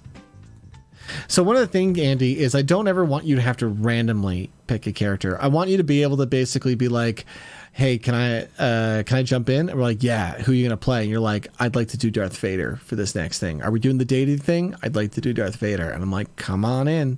You know what I mean? Because I think it's more fun if we, the role players, get to pick who we're role playing as. I think that makes sense. You know what else stresses me out? Music. I really got to sort my music. It's because this thing is just such a mess over here. It's been a mess for so long. It needs to get done. What do we want to listen to? I'm going to put on some SoundCloud, actually. I need some relaxing lo-fi, I think. Vidku, are you going to do a battle here? I don't have battle music for you. I mean, I can get it ready. Somebody has to accept your battle challenge. It looks like it's going to be Dark Cloud. It's whoever types Danger Rat first, right? That's what's amusing. Go!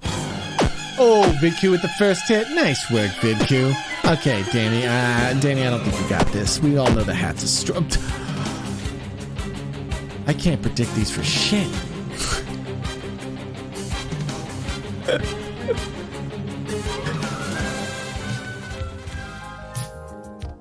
There we go.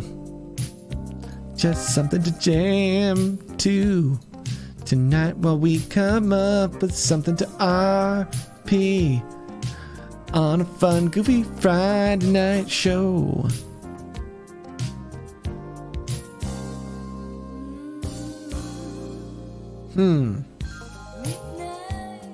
A parent-teacher conference. I'm going to write that down. That's a great scene.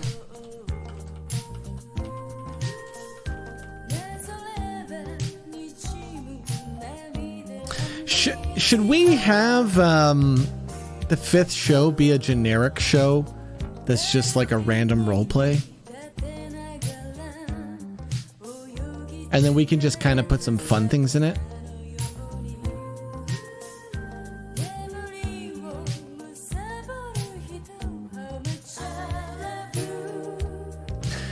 You know what? The thing is, too, we could let the audience pick.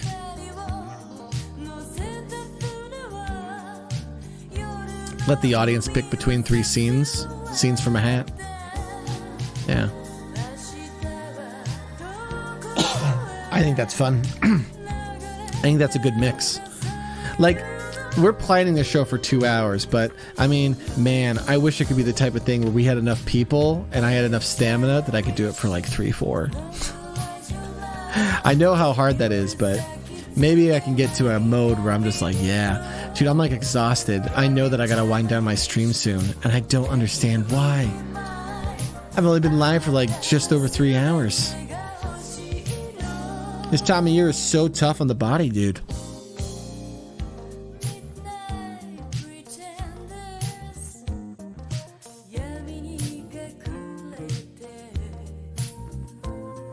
I love that. Scenes from a hat. I don't think 3 hours is a long time for a stream. It's hard, man. Kids can stream for 8 hours. Like the 22-year-olds? Damn. Can't do that.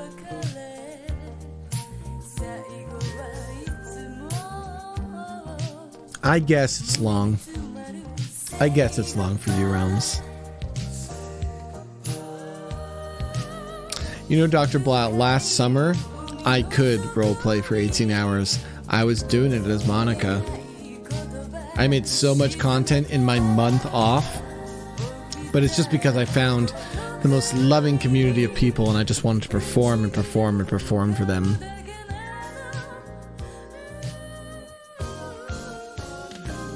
Is the Kool-Aid Man the jar or the liquid? He's the jar. He's definitely the jar.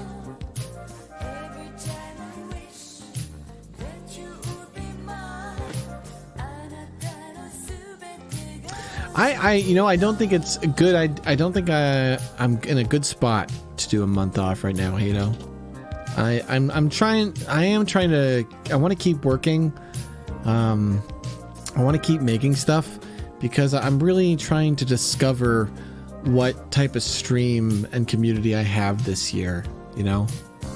And I don't really feel safe where I am. So I want to try to build something, because if I can't make myself feel safe, then I would like to maybe pick up a part-time job or full-time job and do this as a part-time thing, because I mean, that's, everyone wants safety in their life, you know?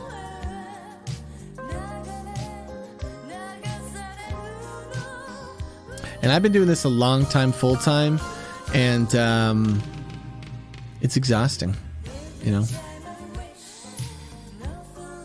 A month off. Oh.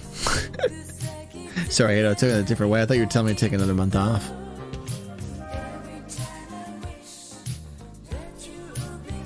Thanks, Farticus. I don't think I got acting chops in me.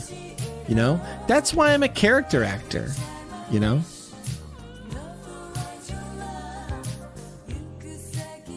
You think he becomes incapacitated if he's empty of sugar water? I think so. The water's like his blood, I would imagine, right? So I like that. Scenes from a hat for our 5th one. Cool.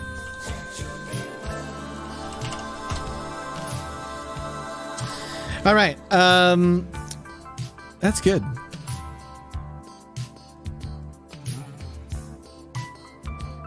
All right, you guys.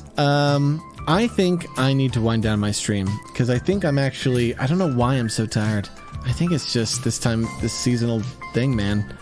But I know that once I'm tired, I really can't stream. This was a productive digital Bards for me. Thank you for coming out and helping me come up with these. Better see this show, because Megan's coming up on the art here. You know what? I might actually take a nap because I think that would feel great, hilariously. Megan's working on the art for the Meme Street thing, and now we have this cool idea. 5 shows, and I need to kind of figure out, I need to wrap my head around the tech, and maybe I won't be able to do the tech as good as I want to, at least the first time, but maybe we can just have 5 little intros. I can start training a few people. What are you perking up for? Hi. He's such a funny guy, dude.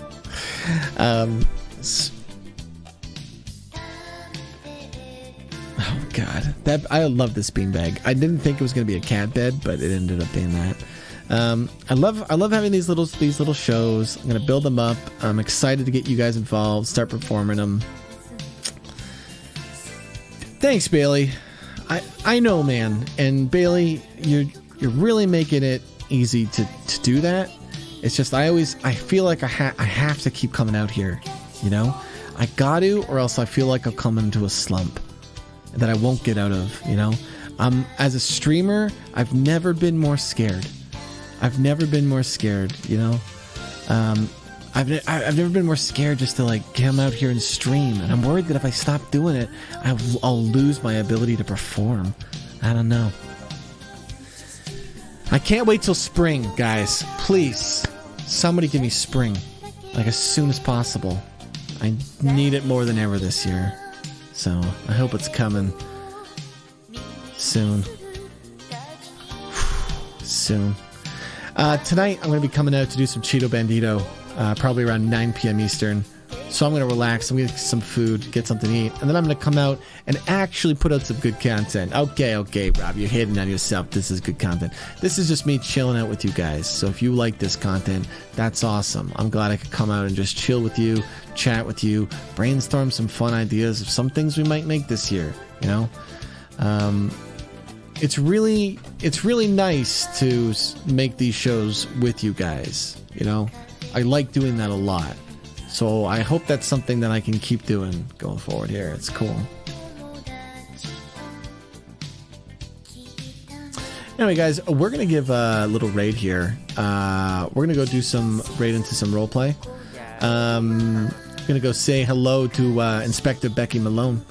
Looks like they're checking out Pillbox or something.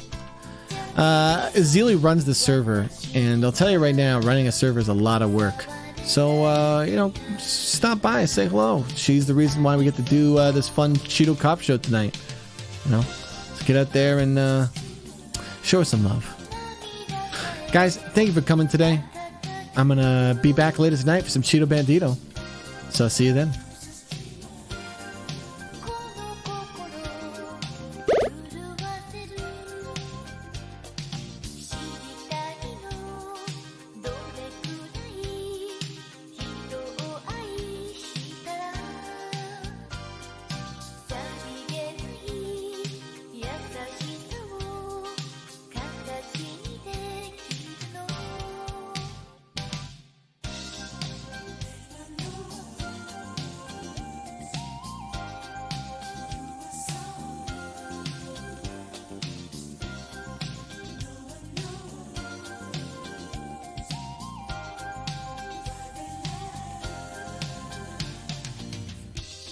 Ugh. That was a hard stream, Gophers. It's hard. I'm trying my best, and that's just the best I can do, you know?